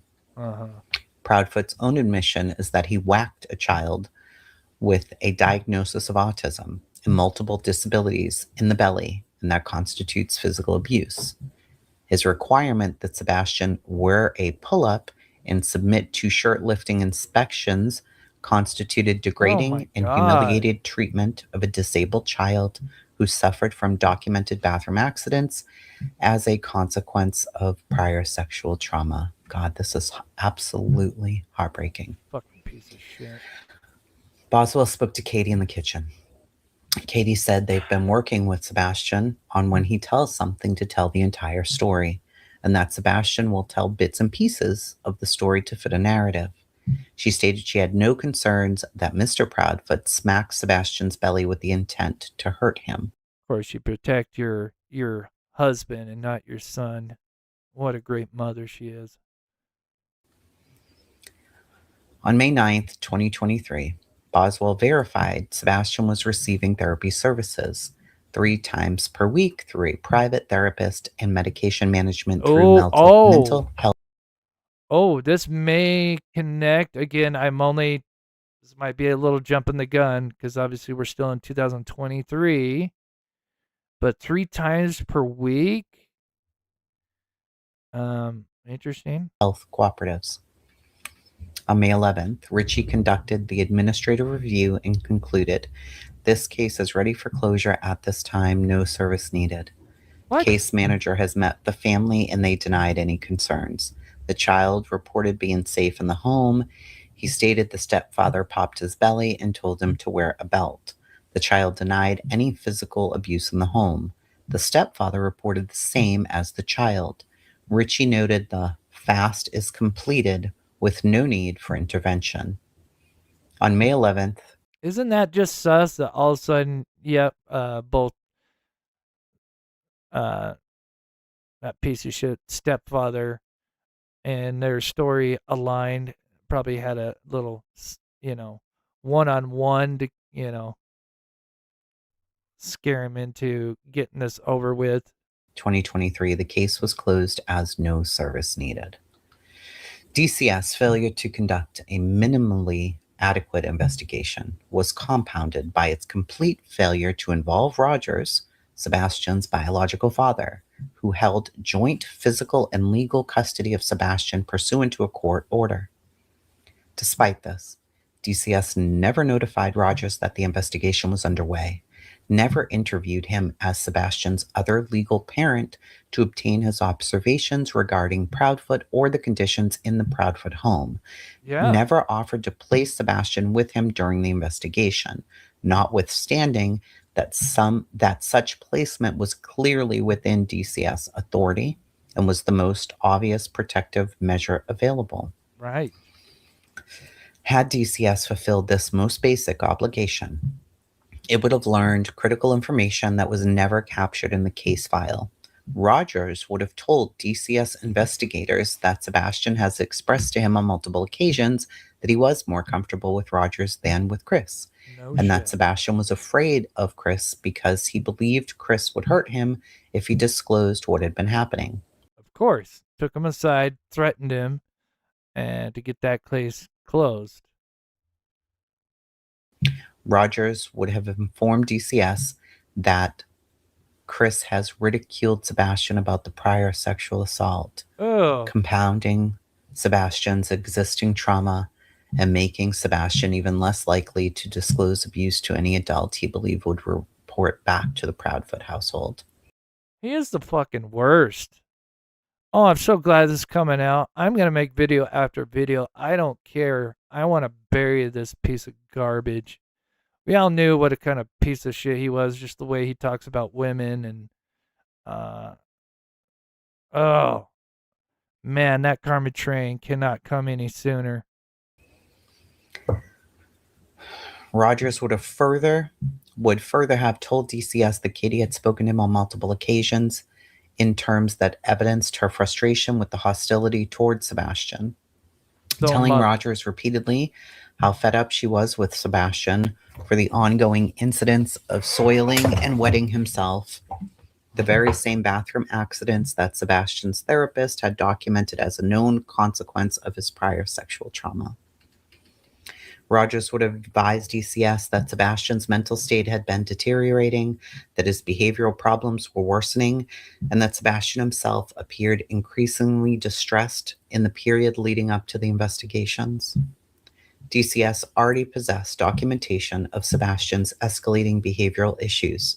A minimally competent investigator would have recognized Sebastian's worsening condition not as a fixed background fact, but as a contemporaneous warning sign that something in Sebastian's living environment was causing him active harm. Get him the F out of there into Seth's custody. Oh man. He should sue him for a lot more than, what was it, $15 million? God. DCS did not investigate the cause of Sebastian's deterioration. It closed the case instead. Another case closed. Pause. Okay. Let me take a sip of my soda here. Again, just if you're tuning in, again, huge shout out to Chasing. I don't really follow a lot of other channels, but she is doing very well, and I pinned her channel in the comments. So, if you get a chance to go over, hit the like button, comment, You know, you don't have to shout me out. Just say, hey, you know, great job, great reading, because it's not easy to read this stuff. I mean, I'll probably do some of the reading because I don't want to, again, I have to turn it into my own content, again, fair use. But yeah, Jason's doing an amazing job with this. And yeah, I may go full screen. I might need to turn my AC up just a little bit because the sun's coming down. But let's see here. It's a lot. 2024, Katie reported. Okay. All right. All right. Sebastian's disappearing. Okay. So I think there is, what did I see, 15 pages on this one? I forget when I saw it. Anyway, again, thank you to everybody being in here. I know this is very hard to hear, but this needs to come out. This really, really needs to come out. So again, huge shout out for chasing to get this. I was trying to get this document. I have an idea of where she may have gotten it because I was trying to get it, but I was having trouble working the site. I'm going to go full screen real quick so I can grab a drink here. I'll be right back. I'm just going to let it play though. On February 26, 2024, Katie reported that Sebastian left the home on his own. Whereabouts are unknown. And Sebastian has never left the home before alone. Given Sebastian's neurodivergence, his developmental disabilities, and the documented history of abuse in the home, this report should have triggered the most intensive investigative response possible. More than 48 hours after Sebastian was reported missing by his mother, an Amber Alert was issued by the TBI. The Sumner County Sheriff's Office initiated a search that at the beginning involved significant resources, including community volunteers and search teams.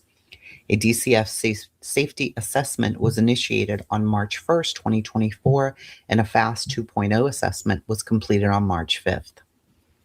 As of the date of this complaint, Sebastian has been missing for nearly 2 years. He has not been found. No arrests have been made. The circumstances of his disappearance remain unknown. Rogers has been left in a state of unrelenting anguish, and I think this should say nearly 3 years. Correct? I believe so, but could be a typo. Okay. Did I miss anything much? Sorry. 48 hours of the reporting, TBI, initiated, okay.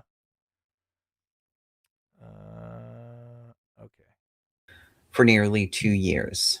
He has not been found. No arrests have been made. The circumstances of his disappearance remain unknown. Rogers has been left in a state of unrelenting anguish, and I think this should say nearly 3 years. Correct? I believe so, but could be a typo. Rogers has been left in a state of unrelenting anguish, not knowing whether his son is alive or dead, and knowing that the state agencies entrusted with his son's protection failed him at every turn. DCS own records from the 2022 sexual abuse investigation are critical context for understanding what DCS knew when the 2023 physical abuse investigation was open. The first investigation documented that Sebastian had been the victim of repeated sexual abuse while living in California, that he had reported feeling disgusted with himself over what happened, and that his behavioral deterioration and placement in a special behavioral program at his new school were connected to unresolved trauma symptoms, that Sebastian's therapist had identified sexually aggressive behavior, chronic bathroom accidents as a result of the consequences of the prior sexual abuse. Oh, sorry. And that Sebastian explicitly feared Proudfoot would physically harm him if Sebastian disclosed. The intake also documented that Proudfoot had already used corporal punishment on Sebastian many times. These facts form a documented foundation of Sebastian's psychological state, his vulnerabilities, and the specific danger he faced in the Proudfoot home. When the 2023 physical abuse investigation opened with allegations against that same stepfather, DCS and law enforcement carried all of this knowledge into that investigation and were on heightened notice that Sebastian's disclosures had to be assessed against everything they already knew about the child and this home. The safety assessment dated March 1st and the FAST 2.0 assessment dated March 5th, 2024, revealed the totality of what DCS knew about Sebastian's situation prior to the disappearance, which included Sebastian had an IEP in Section 504. He was diagnosed with autism spectrum disorder, severe combined type ADHD, 6q27 chromosome deletion syndrome. He was prescribed and was taking Concerta, saw a neurologist at Vanderbilt, and was scheduled to begin ABA therapy at the time of his disappearance. That Sebastian was sexually aggressive per his therapist's report. Per law enforcement, the child had some homicidal thoughts. Law enforcement reported that Proudfoot had been heard by neighbors stating he hated the child and wanted the child to die. Yes, that is something I was going to share today that I heard, which is absolutely disturbing.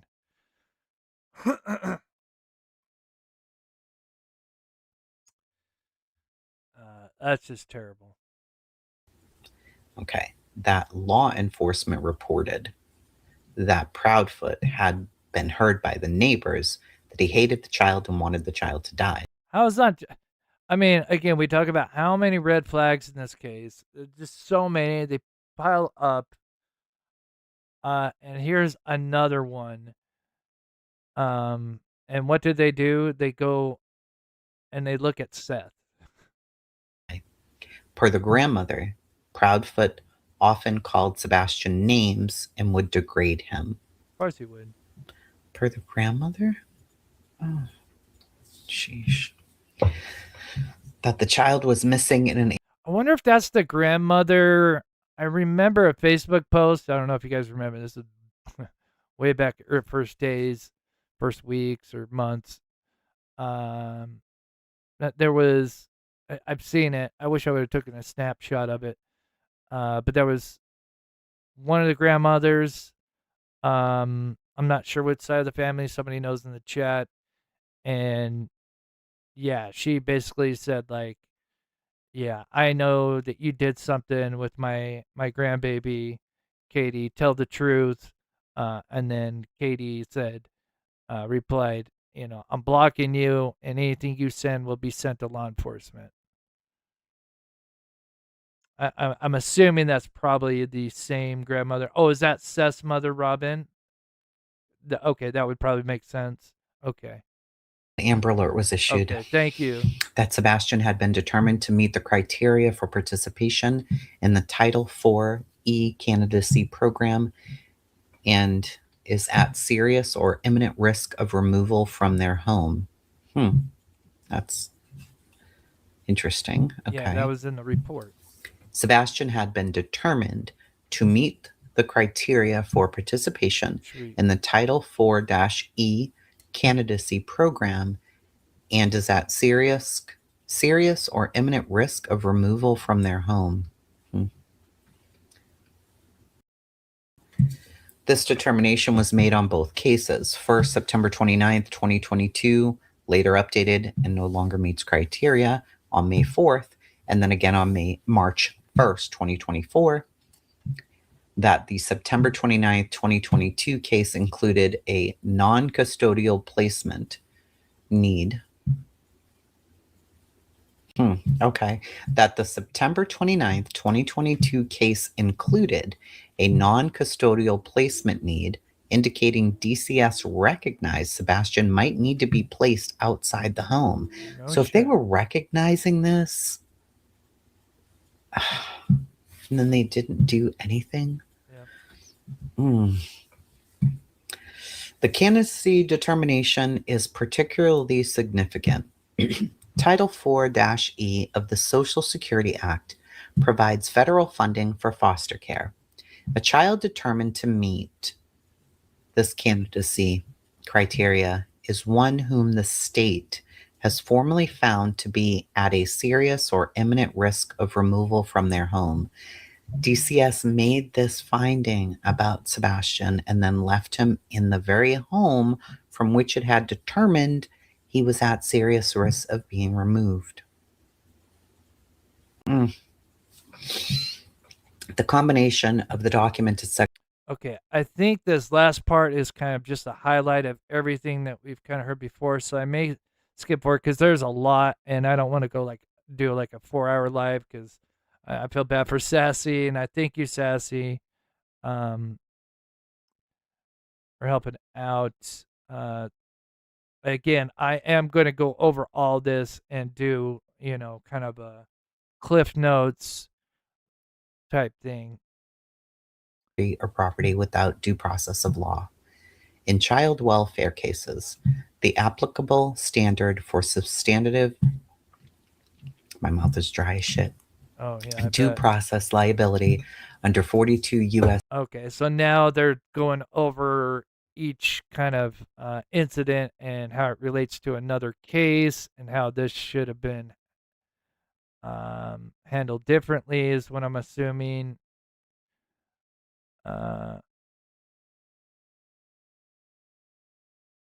Just quickly proofreading this because we still have the Sumner County Sheriff's Office one to go over as well.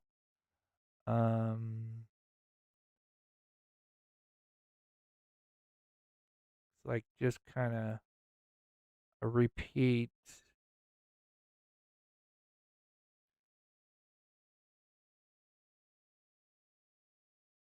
Curious if it mentions the nurse thing.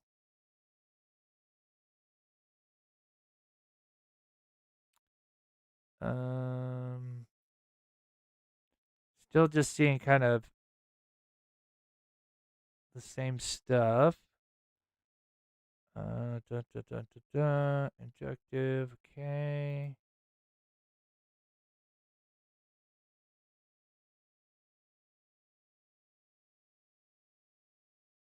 All right, 88. Second cause of action. This is to everybody that he's mentioned.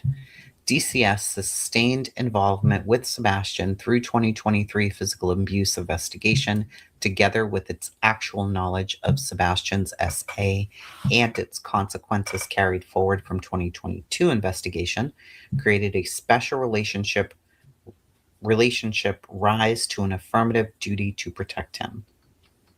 DCS conducted multiple face-to-face interviews with Sebastian, entered the family home on multiple occasions, convened multiple agency CPIT reviews, and determined that Sebastian met the 4-E candidacy criteria and exercised significant control over his welfare through its authority to remove him, provide services, or leave him in place.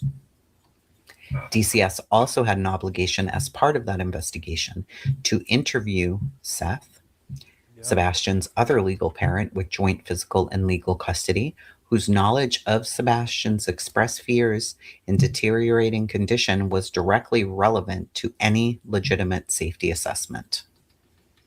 Having assumed this protective role and exercised authority over Sebastian's living situation, DCS had an obligation to act with reasonable care to protect him from known dangers. DCS breached this by closing the physical abuse investigation without taking any protective action, despite overwhelming evidence of danger, and by failing to contact or interview Seth, to take no steps to facilitate placement with Seth or to alert Seth to the supervisory authority over the investigation. They reviewed the case files, approved the case classification, and authorized case closure. So it looks like at least two of the defendants is Walker and Richie. Team leader, supervisor, DCS. He's taken action against. Commissioner Quinn. Maintained. Protective action. He's still kind of going over just the same stuff. Hoodies, defendants neglect to act on missions.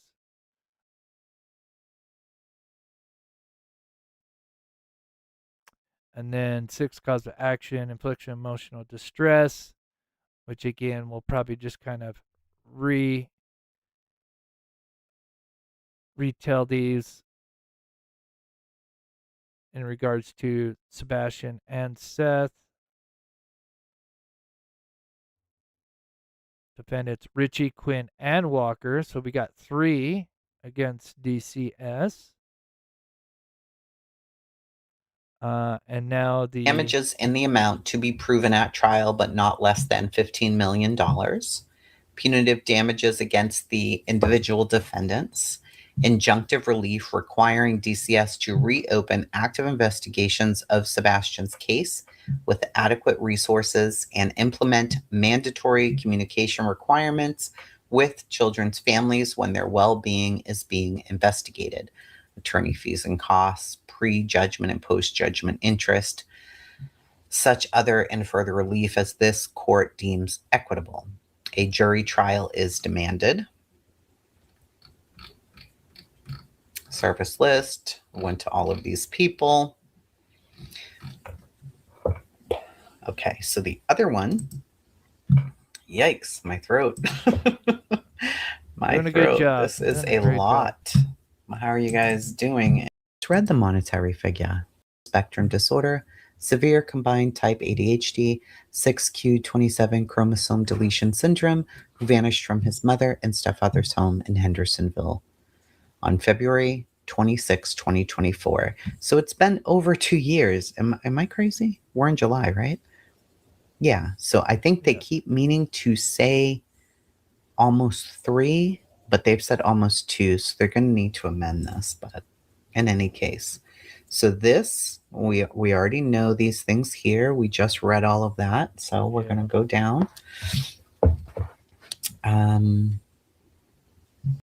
Stopped communicating with Sebastian's father, Seth Rogers, approximately 18 months ago, and has held no press conferences since March. Sumner County failed investigative team.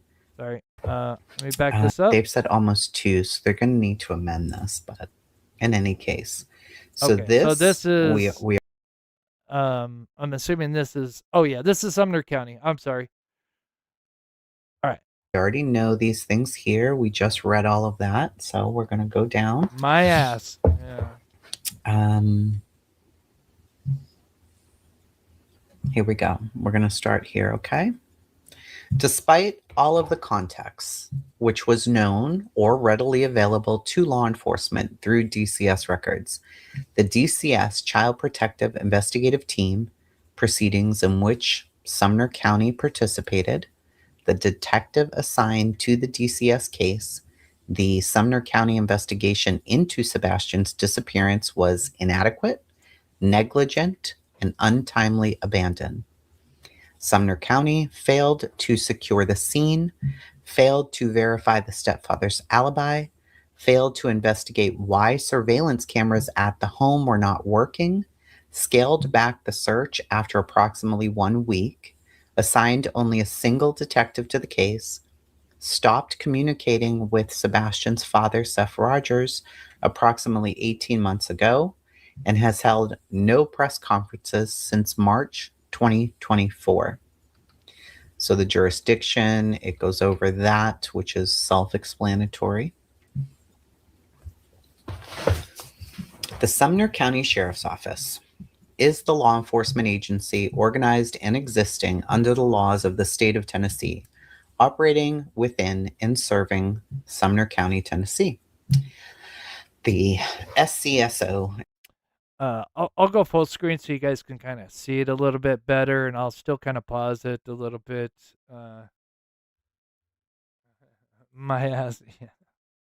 I'm sure I'll get sassy here. I mean, it's just so disturbing to hear the DCS part.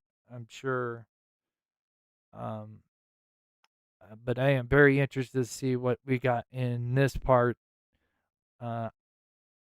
forgot to see how many pages this was, but looked about like the same amount. But here we go. Please hit that like button. I'll go full screen for a bit so you guys can see it a little bit better. I will be kind of pausing so I can kind of commentate over it, so it's fair use. But still, I do have the link to this channel, so you can go, at the very least, hit the like button, share a comment for Chasing reading this out. Is a governmental entity responsible for providing law enforcement services, conducting criminal investigations, and responding to reports of missing persons within its territorial jurisdiction. At all times relevant to this complaint, the SCSO, through its agent, service, and employees and officers acting within the course and scope of their employment, was responsible for investigating the disappearance of Sebastian and was subject to the duties, obligations, and standards imposed by the federal and Tennessee laws governing law enforcement conduct. Here we go with Craddock. Oh yeah, Karma Train is coming, guys. It was written in stone the second these people that decided to disappear Sebastian Rogers. It was pretty clear, in my opinion, who was responsible. Seth having the most solid alibi you could ever. I mean, he is literally at work on camera versus Katie and Crispy. And I can already tell you, I've got, I've already got over inside information that she's wandering around at 3 a.m. Along with the unknown vehicle, etc. But anyway, unless you just want to believe that's a garbage truck, right? Boy. Defendant, Sheriff Eric Craddock, is the duly elected Sheriff of Sumner County. And Mr. Snuggle struggles. He is the final policymaker for the SCSO with respect to law enforcement operations, including the investigation of missing person cases. He is sued in both his official and individual capacity. Good. Let's do this. Defendant Detective Brandon Carter is the sole detective assigned to Sebastian's missing person case. Carter suggested a meeting with Rogers approximately 18 months ago. Rogers agreed to meet the following week. Carter never responded or contacted Rogers again. Carter is sued in both his official and individual capacities. Boom. Hit them all. Oh, Seth Defendants is in the John house. and Jane Doe's 1 through. My prayers to you, Seth, and man, I am so happy for you. I can't imagine the battle you have ahead. Hope you're okay with me going over this stuff. Again, if there's anything I can do, you can always reach out. I am here for Sebastian and you. Through 10 are Sumner County Sheriff's Office officers, supervisors, and officials whose identities are presently unknown, but who participated in or had supervisory responsibility over the investigation of Sebastian's disappearance. Plaintiffs will amend this complaint to identify these defendants when their identities are ascertained. Okay. Sebastian was 15 when he disappeared. He was profoundly vulnerable, requiring the highest level of investigative urgency. They go over his disabilities, his IEP plan, requiring his school to provide him with accommodations because he was a student with disabilities. Oh, Rhonda sent me, I guess, the downloadable version of the complaint. Of course, it comes from a particular person I could care less about if I'm thinking about the same. Maybe it's a different person. I'm not sure. But thank you, Rhonda. I'm just going to let this go just so I can show support to Chasing. But I will be kind of pausing. But thank you. Yeah, because I will go over it and do a, a Cliff Notes version. Sebastian was in the behavioral program at his school. Thank you so He much. received therapy 3 times per week through Mental Health Cooperative and was Okay, so it was 3 times per week. Because we heard that in the DCS part of it. So no wonder that's a major flag. It wasn't like once a month or bi-weekly. And this is, I'm assuming, is going to lead to the abrupt cancellation of his appointment that I'm assuming was Friday then, if it's 3 days a week, Monday, Wednesday, Friday. on Concerta, saw a neurologist at Vanderbilt, and was scheduled to begin ABA therapy at the time of his disappearance. It's very surprising to me. Pause there. Jace was diagnosed when he was 2 years and 4 months. By 2 years, 8 months, we already had him doing ABA. So it's very surprising to me that they had not had him in ABA therapy. I agree. Yeah, please show some love and support to Seth in the chat. We, on this channel, and again, I would not be covering this case for as long as I have without my community, which has backed Seth and Sebastian Rogers just on an amazing level. And again, anything that I can do for on my platform to help promote and get this out there, because I think this should be all over the news. I can't imagine what you're going through having to do this, but this is a great start. I think this is a great time to be doing this. I totally agree with what you're saying, Hoodies here. This is not about Seth versus Chris and Katie. Seth is stating he was kept in the dark about what was happening with his son. He's saying the agency's the way, but it's the truth. People are so loyal to whoever. And I just want to mention, Seth, some of the other channels that, promoted the Proud Feet, it's very interesting. I don't know if you've heard yet, but it's very, very ironic that they're starting to change their tone real fast with this lawsuit. It is kind of blows my mind. I'm not going to mention any of the channels, but I've seen 2 at least that have been heavy and even had Proud Feet on, and now they're like, oh, maybe we should look at this from a completely new lens, Yeah. Pisses me off.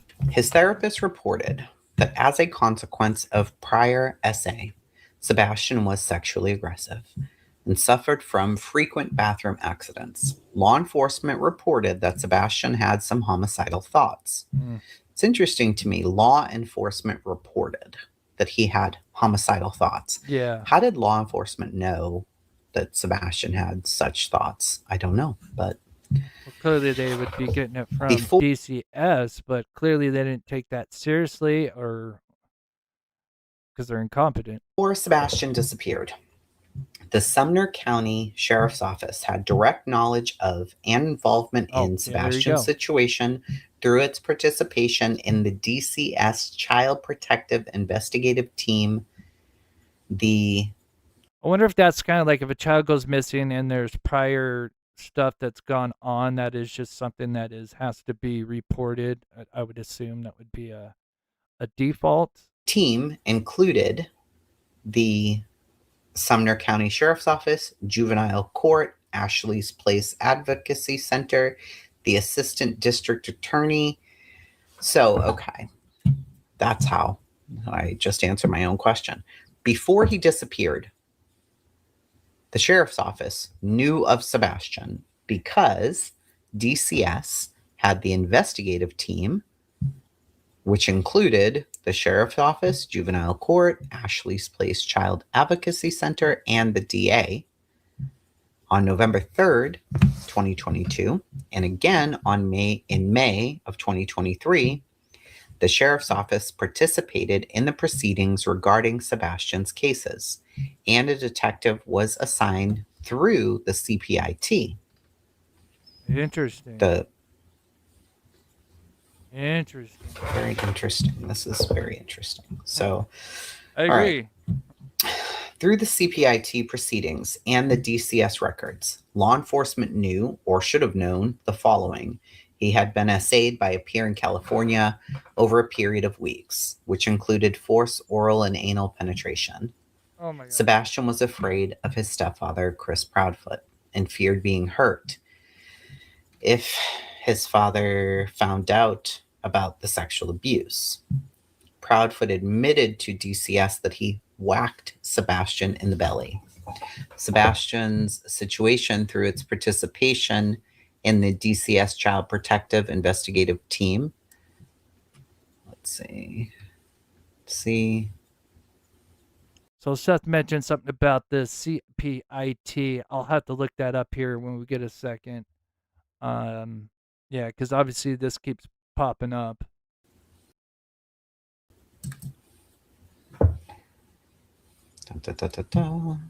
Boop. D.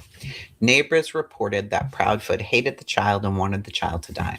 Ugh. Sebastian's grandmother reported the stepfather often called Sebastian names and would degrade him. Sebastian's therapist reported he was sexually aggressive, and law enforcement itself reported he had homicidal thoughts. DCS determined Sebastian was at serious or imminent risk of removal from Chris's home under the Title IV candidacy program.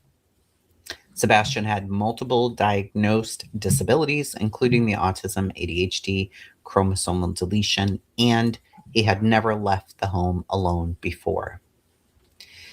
This information was critical context for any investigation into Sebastian's disappearance.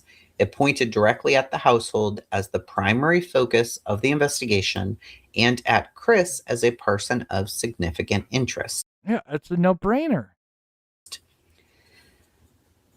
The sheriff's office failure to treat this information with appropriate urgency constitutes deliberate indifference. On February 26, 2024, Sebastian's mother, Katie Proudfoot, reported that Sebastian left the home on his own and his whereabouts were unknown, and that Sebastian has never left the home before. Given Sebastian's neurodivergence, his developmental disabilities, and the documented history of abuse in the home, this report should have triggered the most intensive investigative response possible. 100%. On or about February 27, 2024, an Amber Alert was issued by the TBI. The sheriff's office initiated a search that, at the beginning, involved significant resources, including community volunteers and search teams. Pause, my son just texted me something.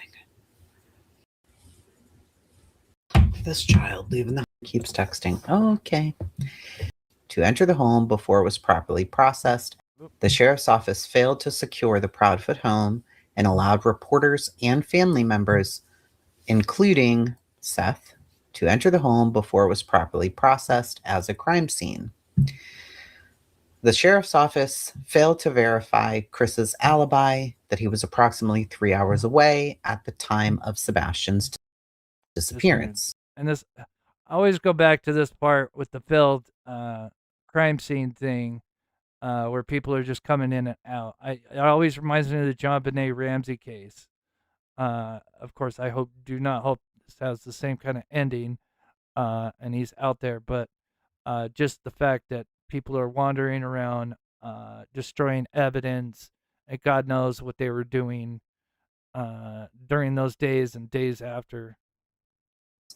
Additionally, the sheriff's office failed to investigate why surveillance cameras at the Proudfoot home were reportedly not working on the day of Sebastian's disappearance.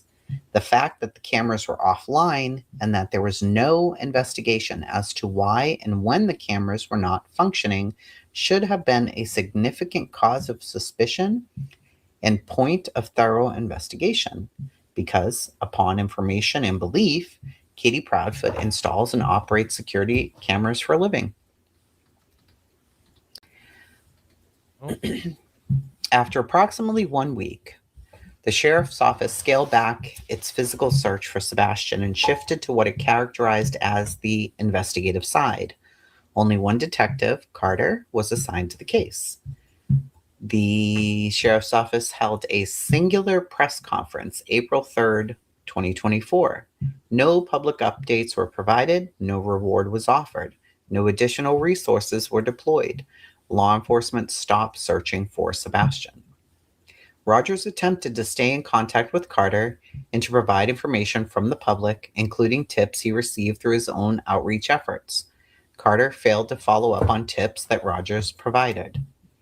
One such important tip, upon information and belief, was not pursued, came from one of the nurses that cared for Sebastian at his doctor's office.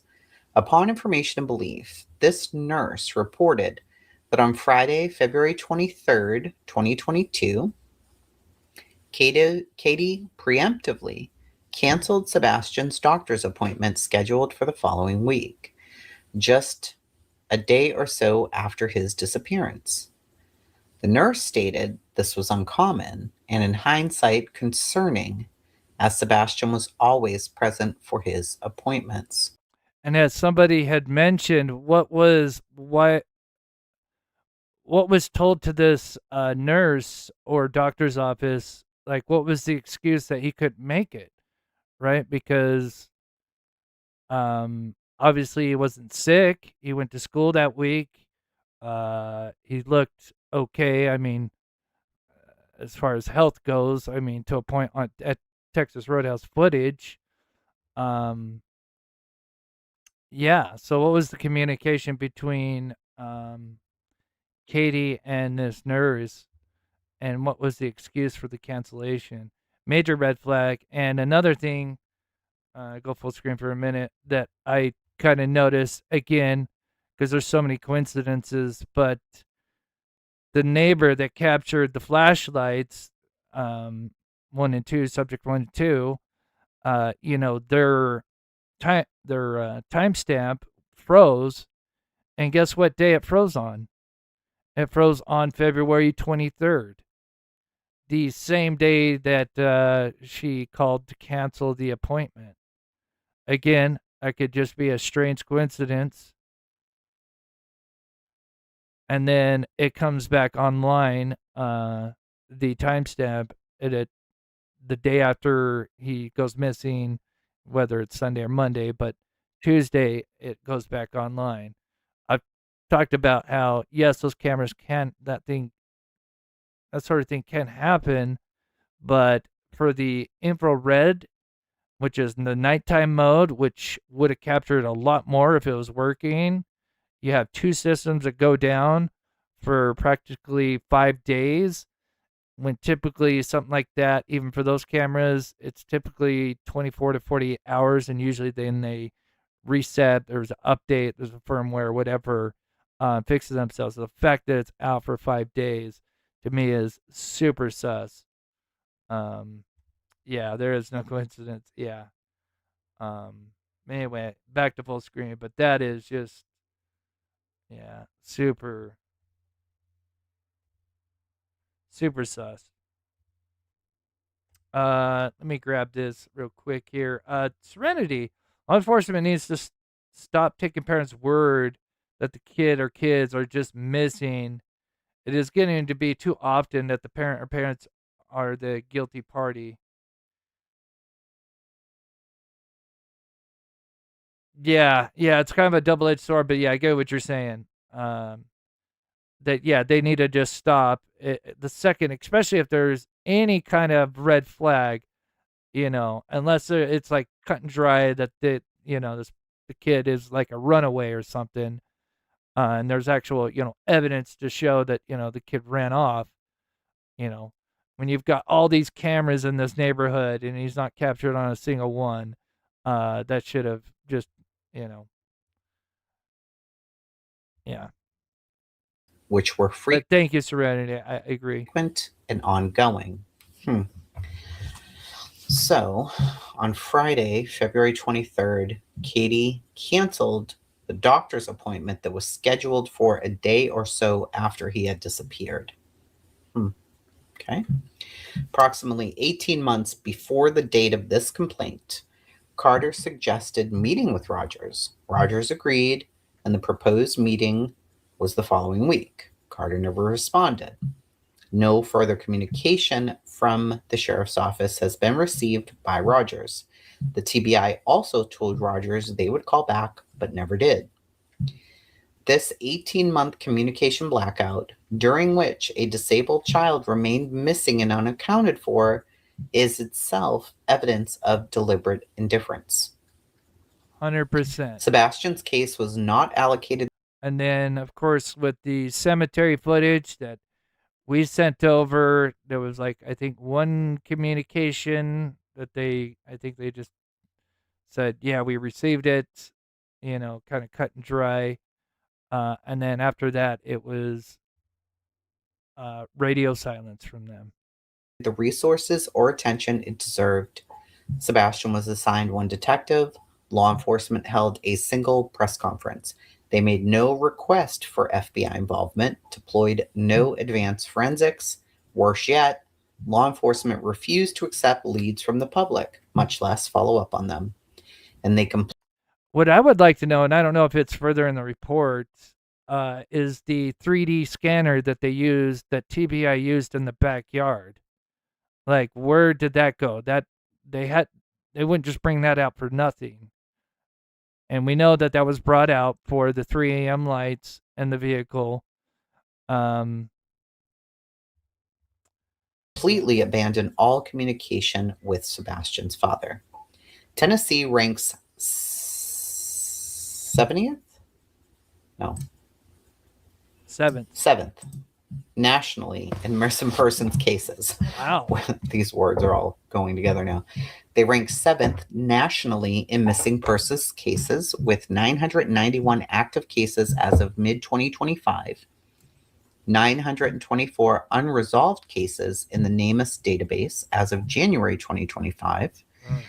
The Sumner County's failures are not isolated, but reflect systemic deficiencies in how Tennessee law enforcement handles missing person cases. Well, I don't know that I can disagree there.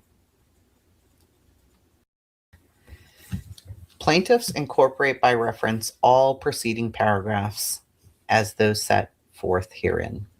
The 14th Amendment of the U.S. Constitution provides that no state shall deprive any person of their life, liberty, or property without due process. In child welfare cases, the applicable standard for substantive due process liability under 42 U.S.C. 1983 is deliberate indifference. That is, whether the state actor knew of and disregarded a substantial risk of serious harm to the plaintiff, Patel versus Kent. Under the state-created danger doctrine, a state actor may be held liable under 1983 when the state's affirmative actions create or increase the danger to an individual. Monell versus the Department of Social Services, a plaintiff can hold municipal or local government entities liable for constitutional violations caused by its policies, customs, or practices. Upon information and belief, Sumner County through SCSO maintained official policies, customs, and practices that were the moving force behind the constitutional violations, including a custom of under-resourcing missing persons investigations, a policy or practice of failing to maintain communication with families of missing persons, a custom of failing to coordinate with DCS and other agencies regarding known risk factors, and a practice of effectively abandoning investigations without resolutions. These policies and customs reflect deliberate choices by Sumner County's final policymaker, Defendant Craddock, regarding the allegations of the investigative resources, the prioritization of missing persons cases. Okay, I'm going to skip this a little bit forward because I know we're going to kind of a little bit longer. Just see if there's any more kind of substance. Again, we may do a part 2 where I go through all this and then again do the clip notes. Seth mentioned something about the CPIT. I'll have to look that up. Let's see here.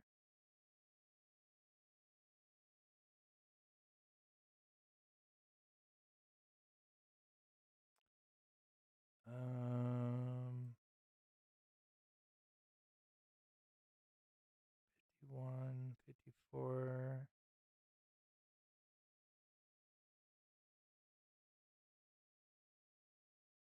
Okay.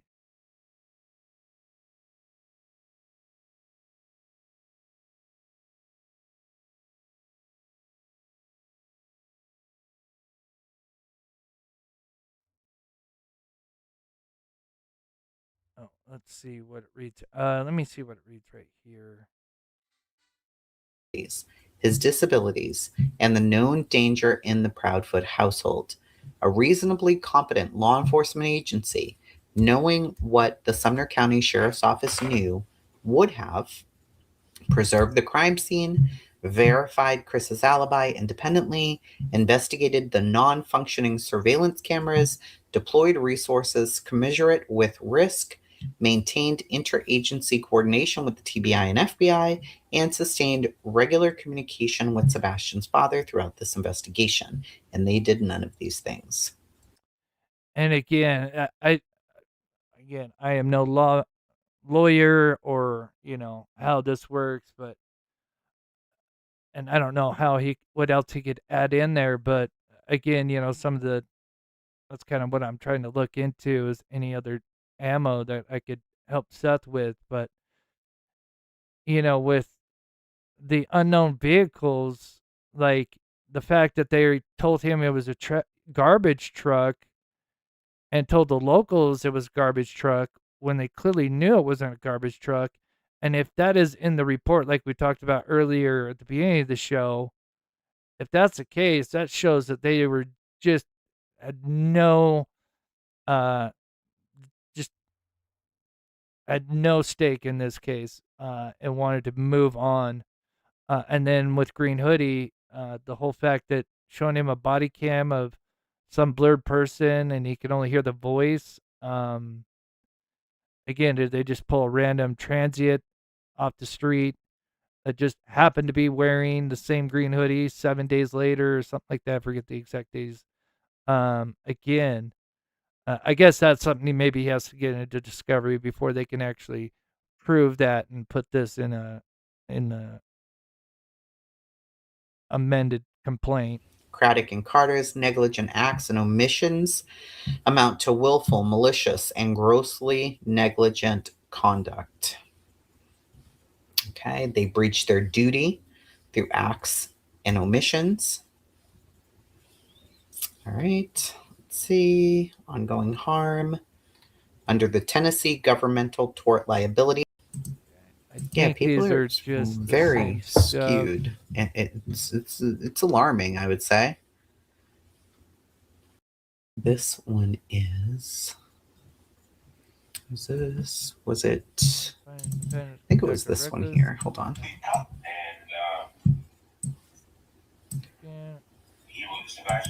Let me share this with you guys really quickly.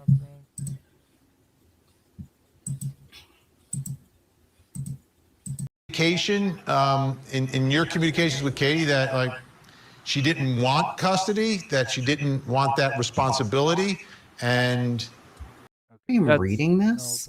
Thank you so much, Connie. I appreciate you. Thank you. Lawsuit. So we're seeing this. So you are sold. Causes of actions against them, it seems.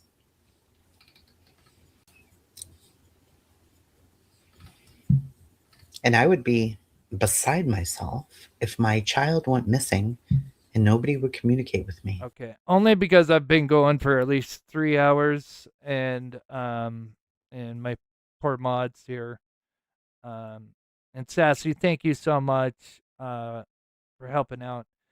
I'm just kind of going over this last little bit. It really just kind of looks like it's just kind of, again, I'm no lawyer.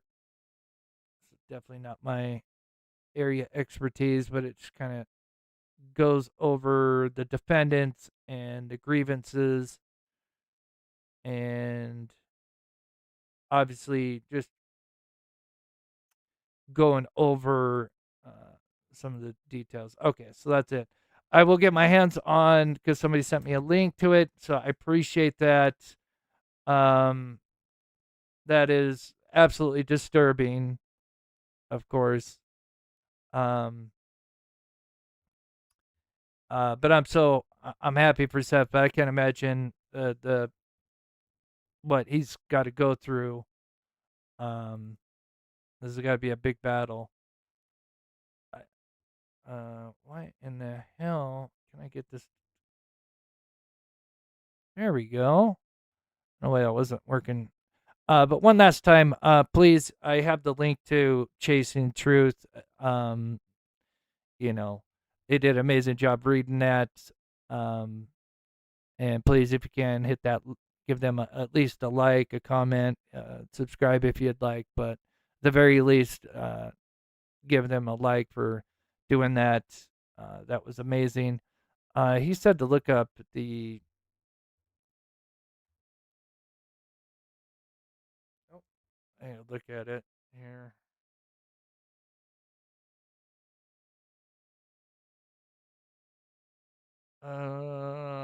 CPIT.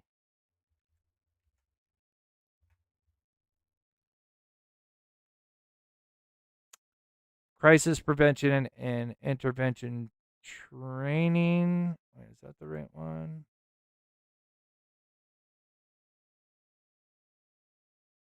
That might not be the right one.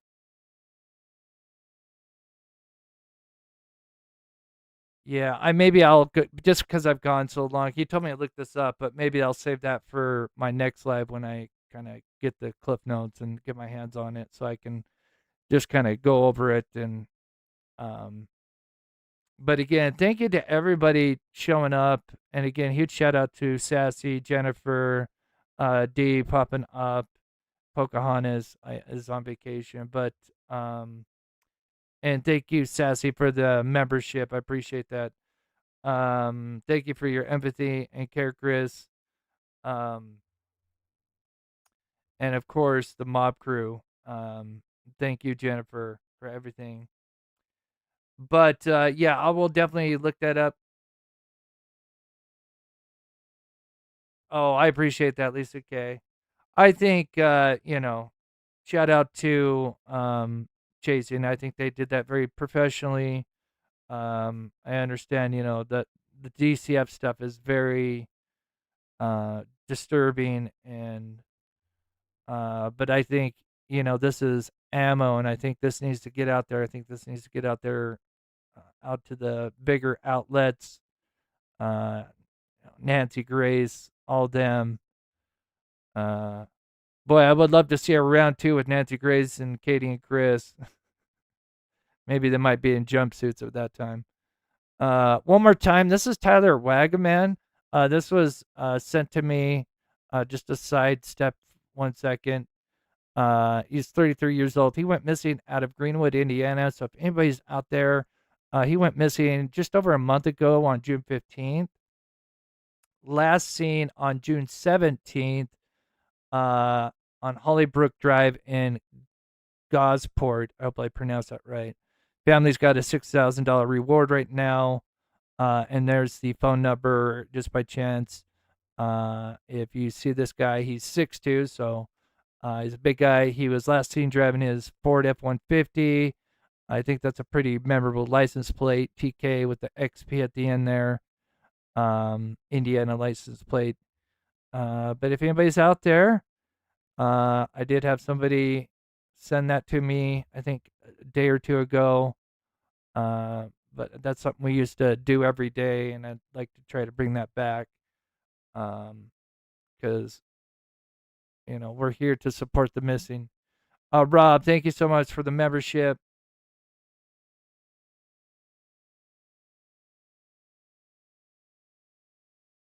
Auntie Grace.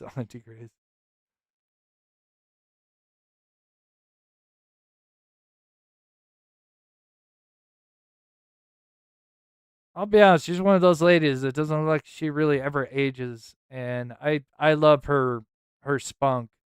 I know Nancy Grace is not for everybody. But I love the way, I love her, just her fire. And yeah.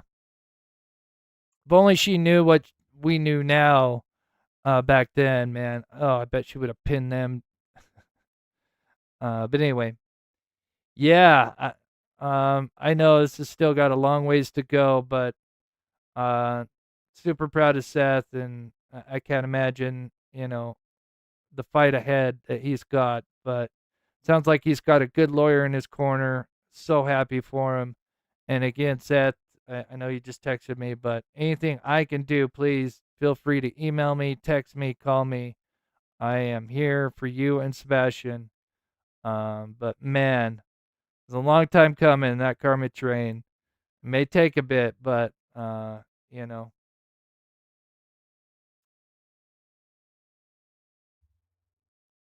Blue Third, sorry I'm late. Oh, you missed out, Blue Third. Maybe we'll catch the replay. I will do hopefully a live tomorrow. I got a lot on my plate. Hopefully I can get the cliff notes, and then maybe show some stuff. I wanted to do a members live tonight, but I don't think that's gonna happen. So maybe tomorrow or something, or this weekend. That's well overdue though. But anyway, I'm gonna head out. I'm gonna do a pet outro because again, we've gone much longer than anticipated. But again, one more time, huge shout out to Chasing. Again, I don't really know the channel or the person, but I think they did an excellent job. And please, if you do go over there, please don't worry about shouting me out, or just say what a great job they did. I think they did a very professional job at reading that. I've been there a lot, and yeah. So with that, I'm going to end it there. Oh, I'm not even on screen here. I'm sitting there waving my hand around and all that stuff. But anyway, thank you guys so much. I hope you guys have a wonderful, safe weekend for those that are out in the north. I don't know how the fires are. I hadn't had a chance to look at that. I hope, they're getting that thing under control. I don't know if anybody knows. But yeah, we'll probably do another live tomorrow with the cliff notes, and if we get time, we'll do a members live as well. So with that, Sassy, legend you are for being here for all this time, and Dee and Jennifer and all my mods. And again, I wish I could shout everybody out, but we've gone so long. So with that, we will see you guys likely tomorrow. Thank you for those that donated, either jewels or super chat memberships. Thank you guys so much. And again, thank you guys so much for showing all that love for Seth, because I'm sure he needs it now more than ever. We got to back him up any way we can. All right, guys.